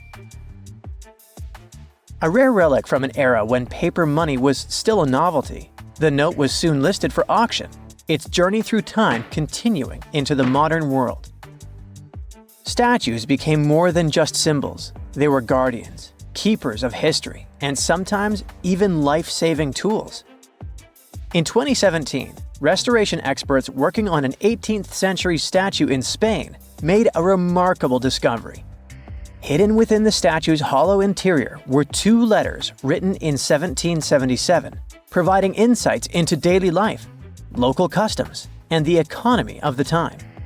Similarly, in 2023, during renovations at the United States Military Academy in West Point, a box was discovered inside the marble base of a statue depicting the hero Tadeusz Kościuszko. Placed there nearly 200 years ago, this time capsule offers a tangible connection to the institution's storied past.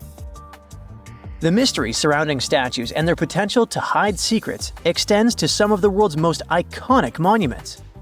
Few places are as shrouded in mystery as the Great Sphinx of Giza.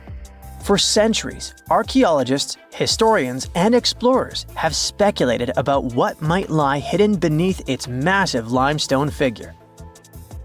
Some people thought the Sphinx concealed the legendary Hall of Records, a supposed library containing ancient knowledge, possibly even lost wisdom from Atlantis. In recent years, advancements in ground-penetrating radar technology have revealed voids beneath the Sphinx, leading many to believe that the statue may hide undiscovered chambers or passageways, some possibly linked to royal tombs or hidden structures. The potential of hidden chambers beneath the Sphinx has captivated imaginations for generations. But what is perhaps even more intriguing is the recent work done by researchers from New York University, who studied the environmental forces that shaped the Sphinx. After recreating ancient wind patterns, the researchers concluded that the Sphinx may have originally been shaped by natural erosion before humans further refined its form. Such revelations open up new avenues for understanding the monument's purpose, as well as the cultural and spiritual significance it held back then.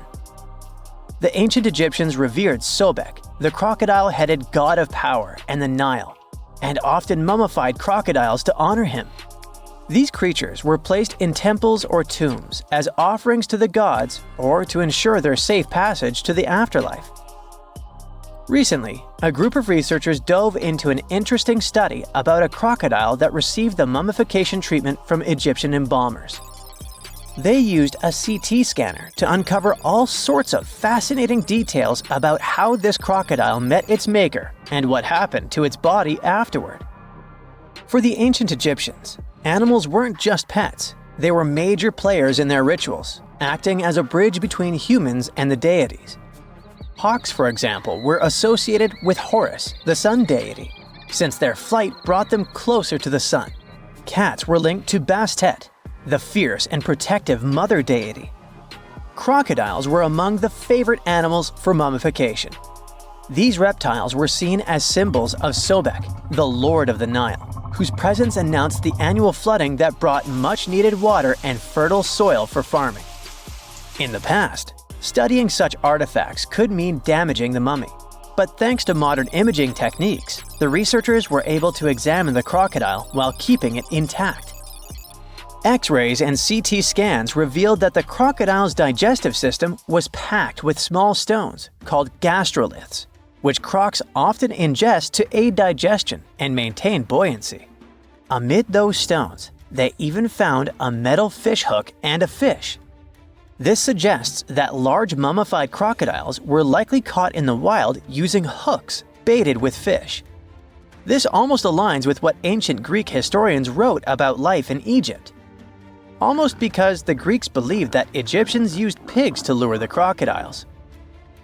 So, as you've noticed, researchers and archaeologists use cutting-edge technology and meticulous hands-on work to uncover the secrets of ancient civilizations. The process begins with surveys using ground-penetrating radar and 3D scanning to detect hidden chambers, tunnels, or anomalies beneath the surface. Once a promising site is identified, careful excavation begins. Layers of soil and debris are removed slowly, ensuring that no detail is lost. The exhibition of Rijksmuseum Museum in Amsterdam features a remarkable 15th century Tibetan gilt copper statue of Guhya Samaja Akshobhya.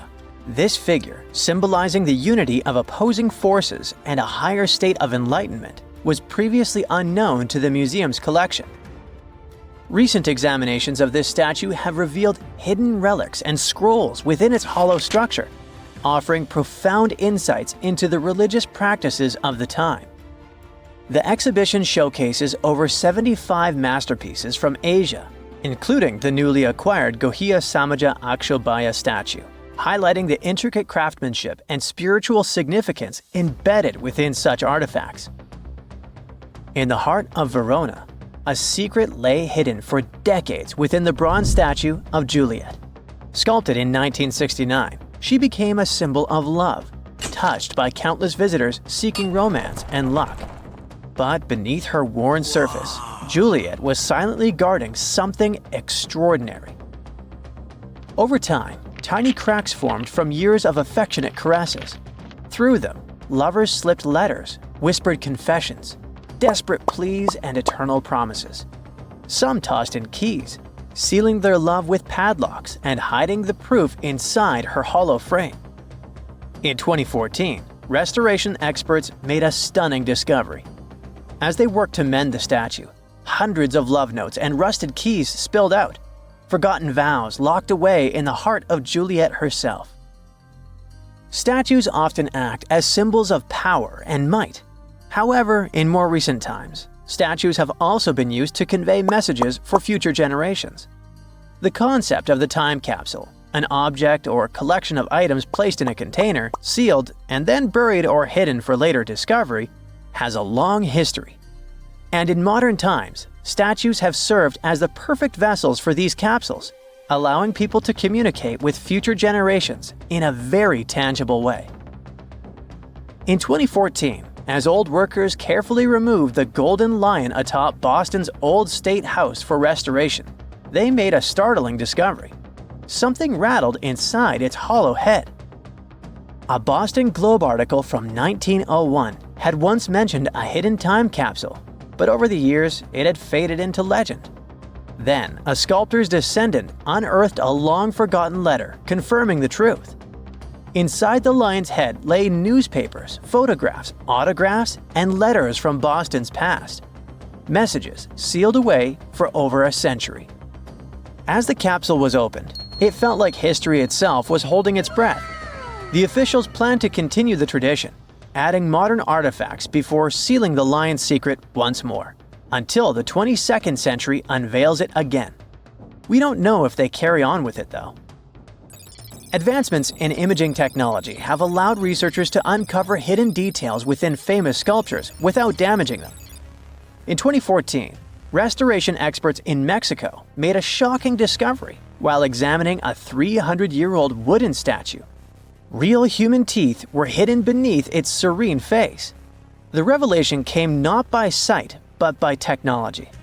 When preservationists took an X-ray of the statue, expecting to find structural details, they instead saw a perfect set of teeth embedded in the mouth, unlike other historic statues from the region, which sometimes contained real hair people donated to the statues. This discovery was completely unexpected. This is a real human brain.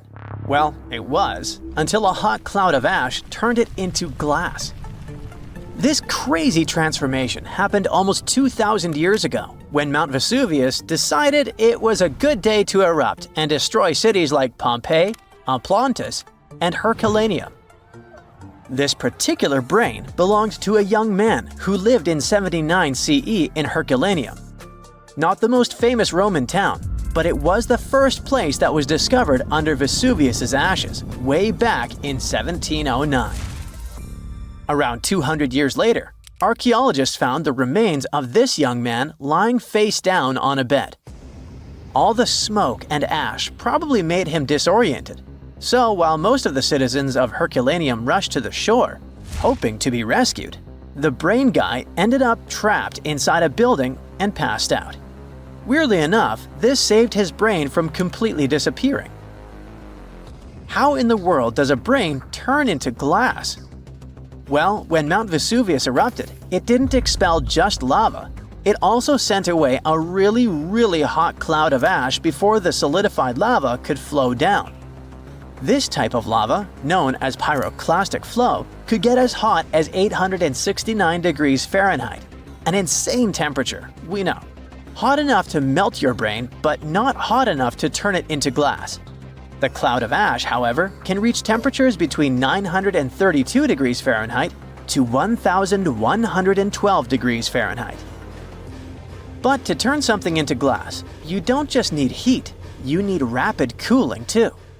To put it simply, you have to heat something to a very high temperature until it melts into a liquid. If you let it cool down slowly, the molecules of this liquid will start to calmly organize themselves in the shape of crystals. But if this something cools down super fast, it will solidify in whatever shape the liquid was. It's like making ice cubes. If you pour water into a tray and stick it in the freezer, it will turn into ice because it cools down quickly. But if you leave the water out at room temperature, it'll just evaporate. This means that the brain melted due to a really high temperature, but before it could crystallize, for example, or just boil away, it got really cold. The flow from the eruption was not hot enough for this to happen, but the cloud of ash that reached town before the pyroclastic flow was hot enough to start this process, and fast enough to leave just at the right time.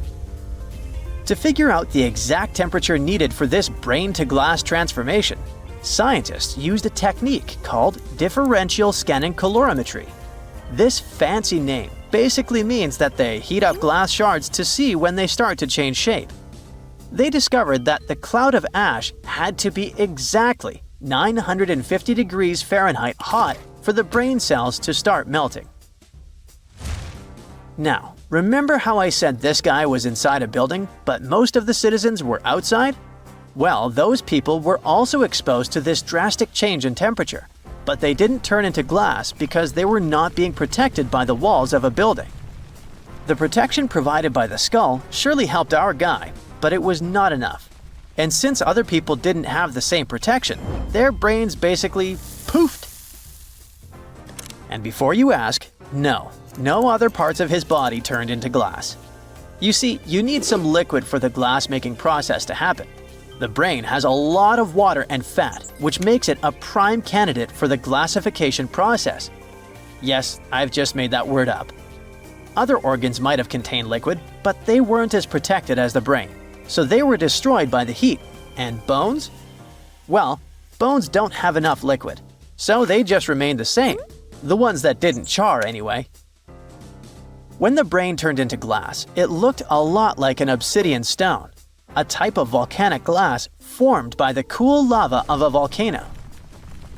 Even the forensic archaeologist who discovered this glassified brain thought it was just a stone at first. He was studying the bones of our hero when he noticed something shining inside of his skull, right in the middle of all the volcanic ash that filled it. To his surprise, this thing was way more fragile than obsidian and smaller too, with some fragments being only a few millimeters large. He only figured this was part of that guy's brain after he took the glass to the lab. With the help of a microscope, he discovered that this was not a stone but an organic tissue, which is basically cells that form our organs. This organic tissue was made by protein, a molecule produced by living things like animals and plants. And this was not just any protein. This one was specific to the human brain because every organ is made of different types of protein. The researchers also found nerve cells preserved inside this glass, complete with the tendrils that help them receive and send messages. The microscope also showed what was left of myelin, a fatty substance that gives a speed boost to the messages traveling along the nerves.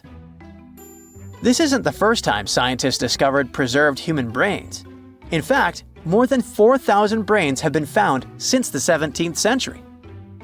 It may not look like a big number, but keep in mind that finding only the brain preserved in a skeleton while the other organs are gone is not that common.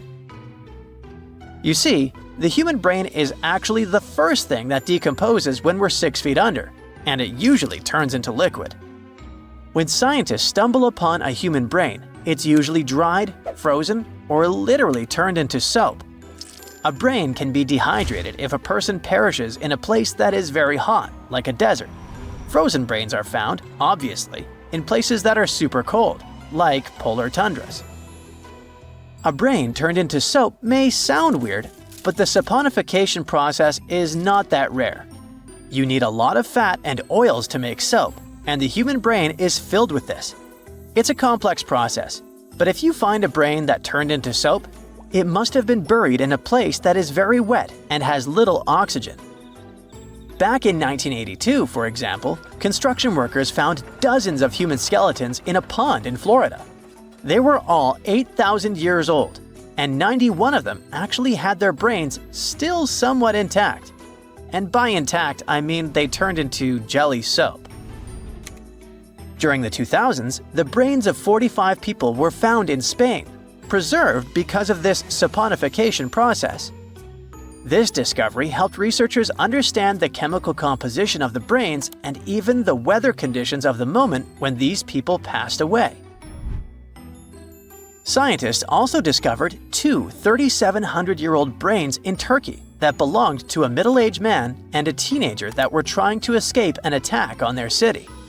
This time, the brains turned into charcoal because of a super hot fire. And even though their skulls preserved the brains in this state, the heating and cooling process was probably not intense enough to glassify them. But this? It's the first time in history that scientists have found a brain that naturally turned into glass. It's like finding a unicorn, but in a more scientific way. So what does this discovery mean? Well, for starters, it gives us a glimpse into the lives of those who existed such a long time ago. Secondly, it taught scientists an amazing way to preserve the human brain. It also shows just how powerful nature can be. Powerful enough to turn a brain into glass, but delicate enough to preserve it for thousands of years. So, let's give a shout out to the young man who unknowingly contributed to science. He probably had no idea that his brain would one day be the star of a groundbreaking discovery. His tragic end has given us a fascinating peek into the past. Okay, what if I tell you that the extraterrestrials we all imagine as little green men may actually look like very normal Earthlings and chill in Europe? This is the Iberian Peninsula, and people living there are under suspicion. Ooh. Here's the reason.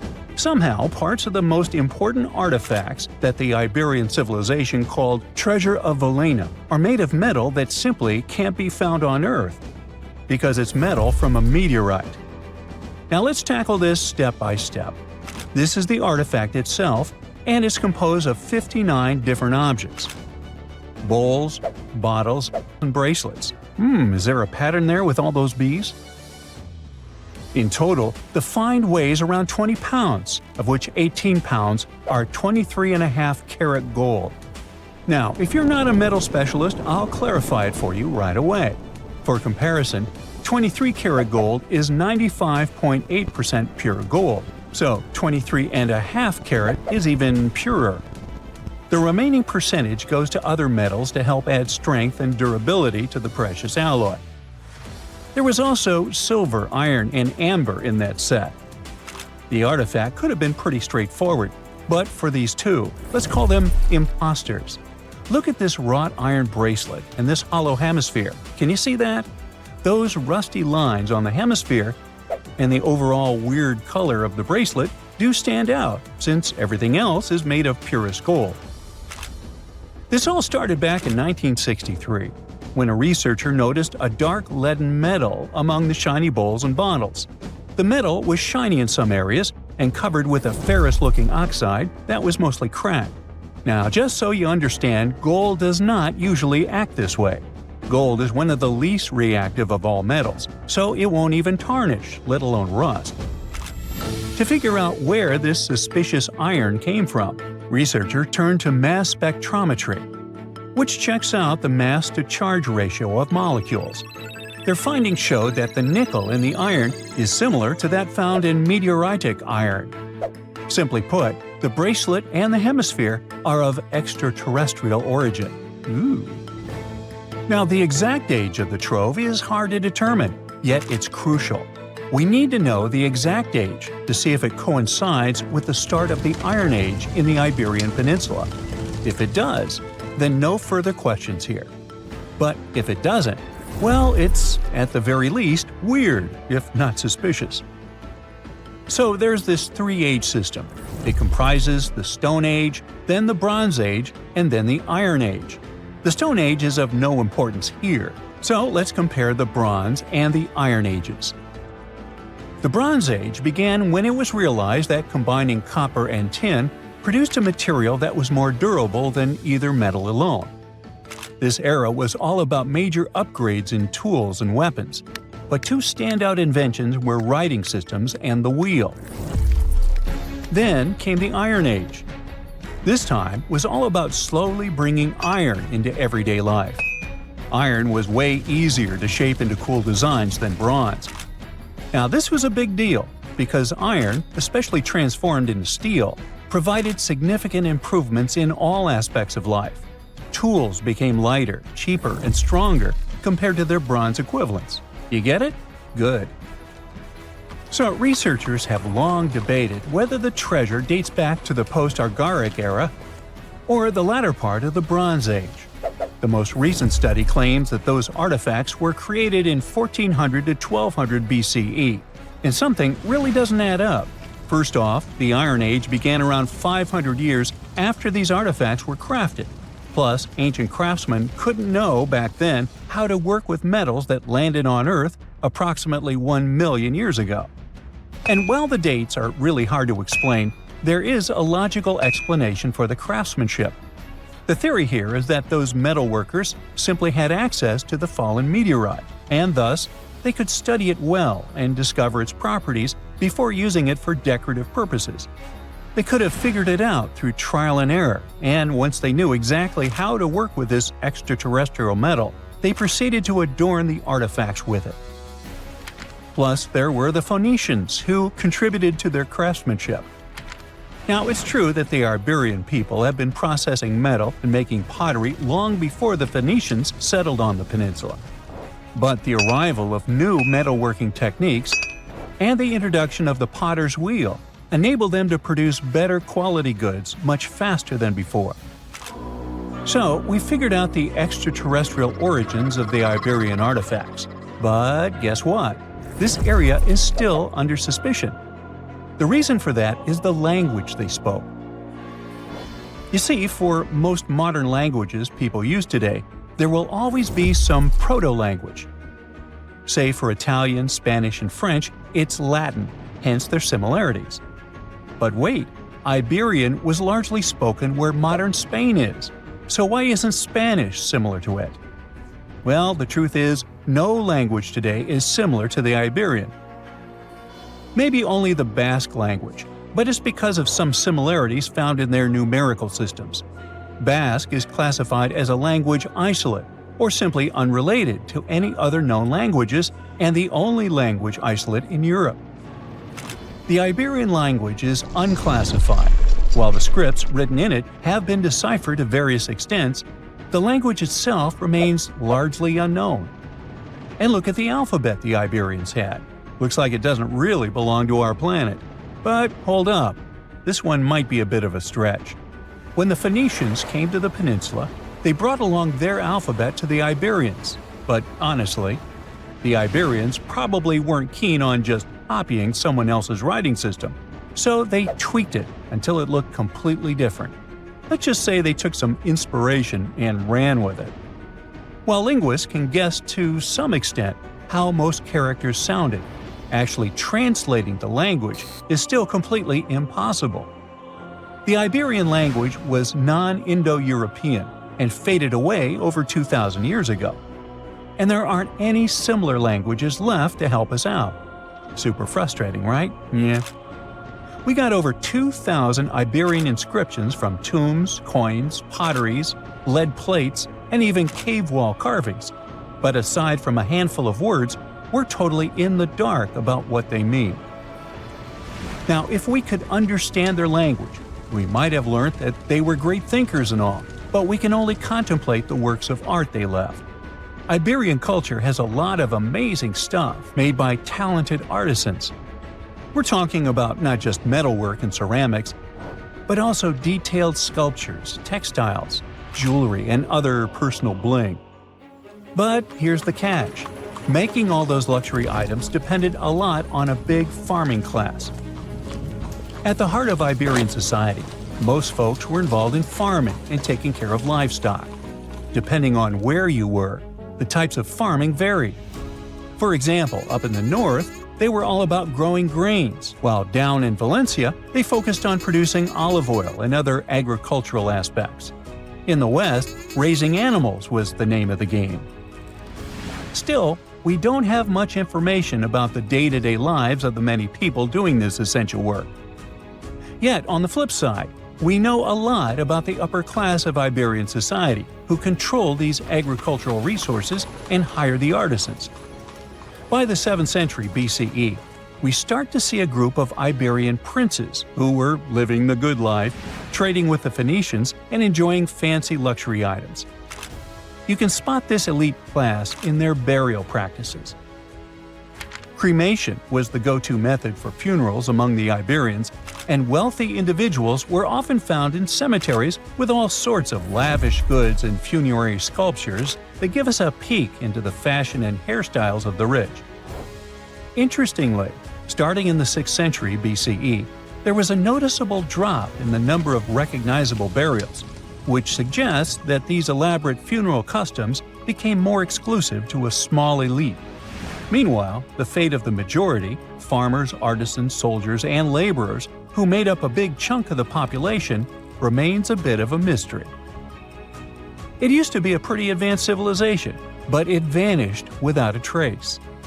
Researchers think it could have been due to some massive earthquake, but so far we don't know for sure. Scientists found an entire city of Gyangola that was hidden beneath the dense jungles of Mexico for 600 years. It covers 360 hectares, had over 1,000 buildings, 2.5 miles of defensive walls, a network of internal roads, and a well-planned urban layout with temples and ball courts, and separate neighborhoods for the elites and commoners.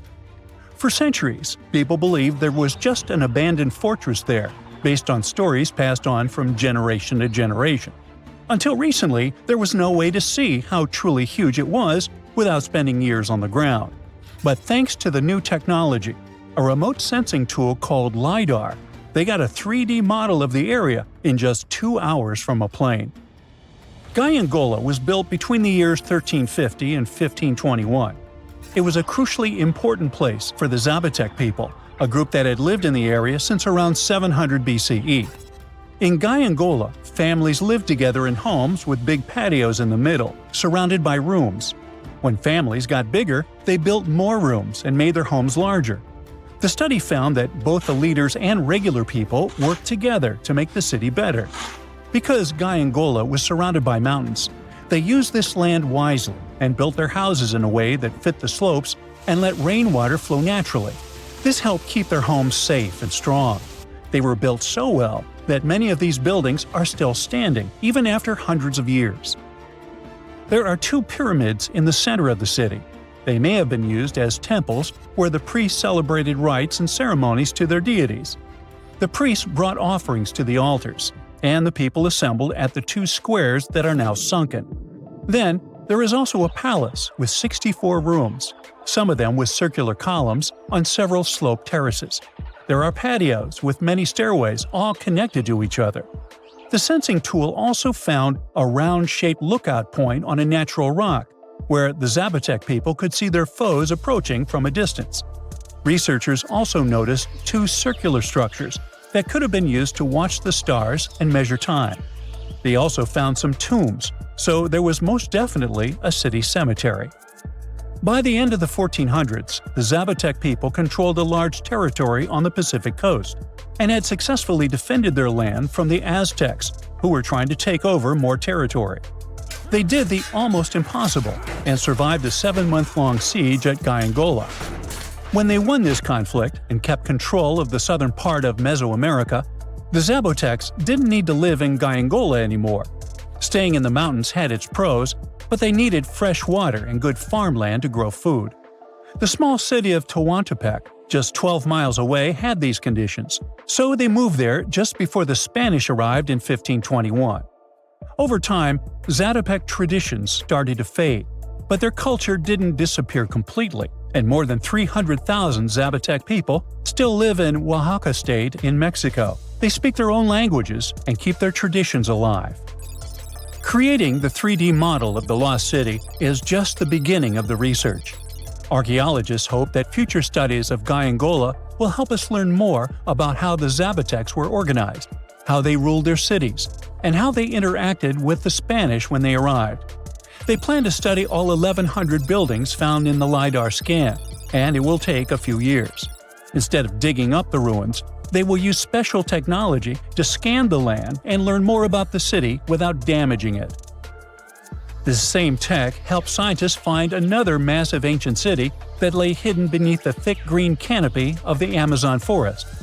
A whole network of houses, plazas, roads, and canals was hiding in the shadow of a mighty volcano. For centuries, many scientists assumed that ancient Amazonian people lived in tiny huts, clearing patches of land to survive. But this city, built 2,500 years ago and inhabited for 1,000 years, proves the opposite.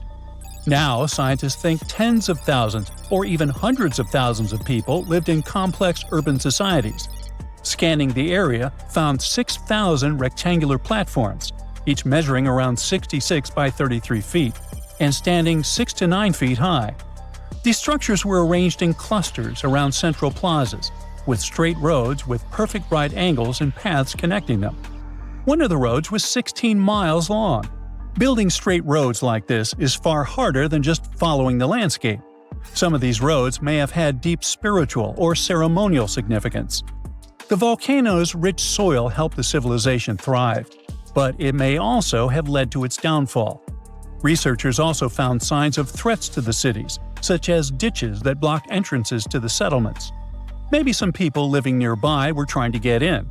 The next step for the researchers will be studying the adjoining 116 square miles to know more about this large, complex society that could be bigger than the well-known Mayan societies in Mexico and Central America. Meanwhile, in 1963, a man in Turkey discovered an ancient city while renovating his own house. He knocked down a wall in his basement and found a mysterious room. He kept digging and saw a tunnel. It led to the Direwolf underground city. It's one of the deepest multi-level underground settlements in Cappadocia and in all of Turkey. The inhabitants lived on 8 levels and had access to cellars, storage areas, chapels, a school, a study room, and other structures. All floors were connected by an extensive network of tunnels. The underground city was probably built as a shelter. The construction is hiding at 279 feet deep, and you can't see it from the outside. The complex was large enough to shelter about 20,000 people with their livestock and food supplies. There was also a 180-foot ventilation shaft. Archaeologists believe that Phrygians first built the levels. The Romans used and enhanced the structure later. The golden time of Direwolf was during the Byzantine era. The next lost and found city appeared only in a few inscriptions and ancient texts, so no one could be sure it really existed. Scientists searched the majority of the coast of Egypt, until one archaeologist and his team detected a colossal face looking at them from under the water. The ancient city of Thonis Herculaneum was discovered completely submerged 4 miles off Alexandria's coast. In the ruins of the lost city, there were 64 ships, 700 anchors, and a treasure trove of gold coins. Archaeologists believe the 16-foot-tall statue and the temple remains are the most important findings discovered by the expedition. Back then, the city had ceremonies and celebrations that took place in the Temple of Ammon. The ruins and artifacts were made from granite and diorite, so they were in good condition even after having been in contact with water for centuries. They give people a glimpse into what life was like 2,300 years ago in one of the most important trade ports of the world.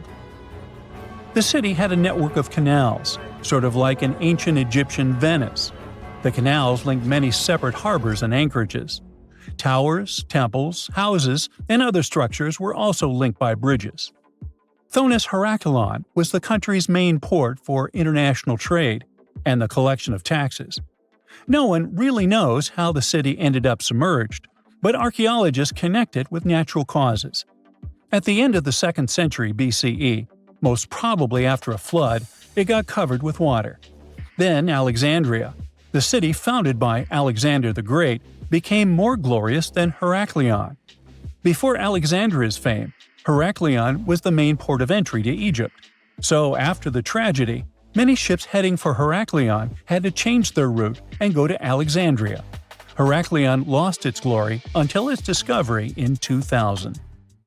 In 1936, British Egyptologist Walter Bryan Emery found a small object in the desert that made people debate whether it was an elaborate stone model of a flying saucer or even a hyperdrive from a spaceship that belonged to some advanced civilization that visited the Earth. Emery spent years excavating sites along the Nile River Valley, especially in the huge ancient necropolis of Saqqara. He found countless treasures from ancient Egypt, and the most bizarre one was definitely from the tomb of a high official, Sabu. Historians don't know exactly who he was for sure. Some sources say he was a king's son. His burial at Saqqara means he was an important figure in the royal court. There are no records from this early period he lived in, so Sabu's role and fate are still a mystery. Inside his tomb, scientists found 7 funerary chambers, each filled with traditional grave goods: animal bones, flint tools, pottery, ivory objects, and stone bowls. And then there was a strange, broken artifact that became famous as the Disc of Sabu. It resembles a shallow, round-bottomed bowl, but with 3 delicately carved, curved lobes spaced roughly 120 degrees apart around its perimeter. These lobes are separated by 3 holes, and at the center, there's a thin tube. The material used to build the disc is meta-siltstone, or schist. This type of rock is fragile, highly porous, and super difficult to carve. It flakes easily and crumbles under pressure. So how they made the disc out of it with rather simple stone and copper tools from 3000 BCE is still a mystery. The next big question is why they decided to bury Sabu with it. Perhaps if we knew its true purpose, it would make more sense. When it was first discovered, archaeologists thought it was nothing more than a vase, an incense burner, or a ceremonial decoration. But those who took a closer look from the point of view of an engineer decided it could actually be a component of a larger mechanism. An amateur historian made an exact copy of the artifact with a 3D printer, and it turned out that the disc of Sabu was an ancient impeller, a crucial part of a centrifugal pump. When they put it in a housing and span at high speeds using the small central shaft, the disc was able to displace water.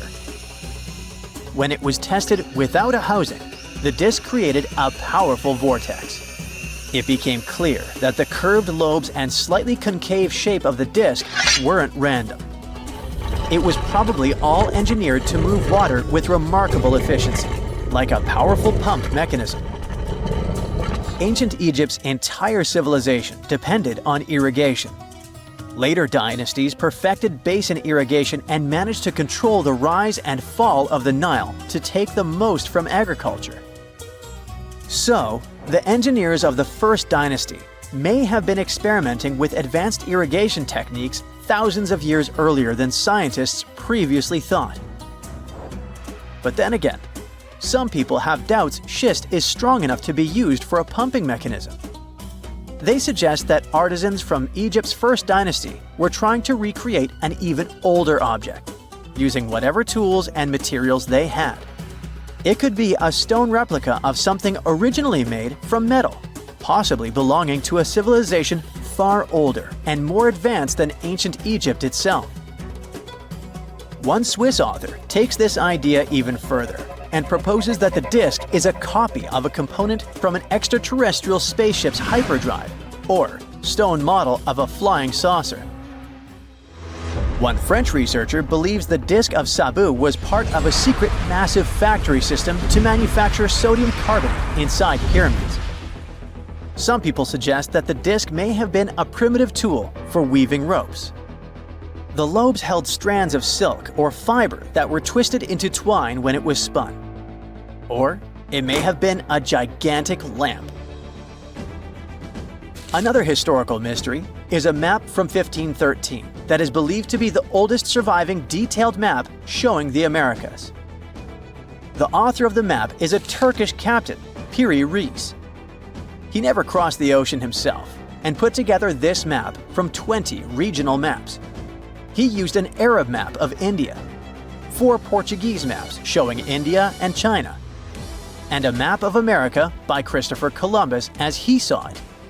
This last map was lost for many years, So Rees's map gave us an idea of what Columbus must have recorded during his third voyage to the New World. A historian who studied the map suggested that it showed Antarctica in prehistoric times because it strangely resembled Antarctica's true coastline, the way it looked when it was free of ice. But it was later proven that this idea wasn't right. Another idea that rocked the science world was Klerksdorp spheres. They were found in deposits of mineral pyrophyllite in South Africa and looked like tiny ancient cricket balls with lines around the middle. Back in the 1980s, there was a theory that some super advanced pre-flood civilization we know nothing about had made these spheres. One journalist shared stories about how they rotated on their own in a display case. There was also a TV show that invited a psychic who was telling everyone the spheres were pieces of an ancient spaceship.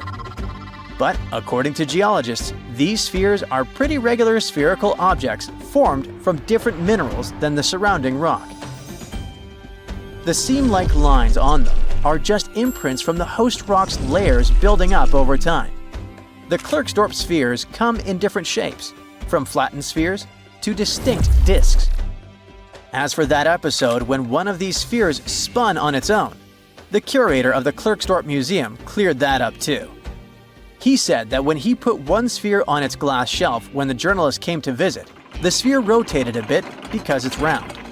There are some gold mining activities going on nearby, so the land where the museum stands often experiences earth tremors. In a remote part of China, there are some bizarre pipe-like formations known as the Baigong Pipes. A local explorer found them back in 1996 protruding from Mount Baigong and along the shores of Tosan Lake nearby. Some people thought they were the work of ancient guests from other planets. When scientists tested samples of the pipe material, they found out that they contained mostly common minerals, but there was a mysterious 8% of unknown stuff. Some extra tests showed that these pipes had been there before humans. Chinese geologists later visited the site and suggested that these pipes were formed naturally over time. It was probably fossilized tree roots from the area's super green past. It's still a real mystery with no clear-cut answer. While digging a trench along a river in Romania, workers found a wedge, which is now famous as the aluminum wedge of Ajud, or the object of Ajud. Right next to it, there were some mastodon bones. Those distant relatives of elephants lived 11,000 years ago. So some people concluded the wedge is of the same age. The cool part is that it's made of aluminum, but this metal wasn't discovered until the 1800s. This material requires serious heat to produce. The wedge is said to be covered in a thick layer of oxide that's been sitting there for hundreds of years. Some folks believe this wedge must have crash-landed here on a spacecraft from some other planet. Some scientists think it's all a hoax, and others suppose it might be a human-made object with an unknown purpose.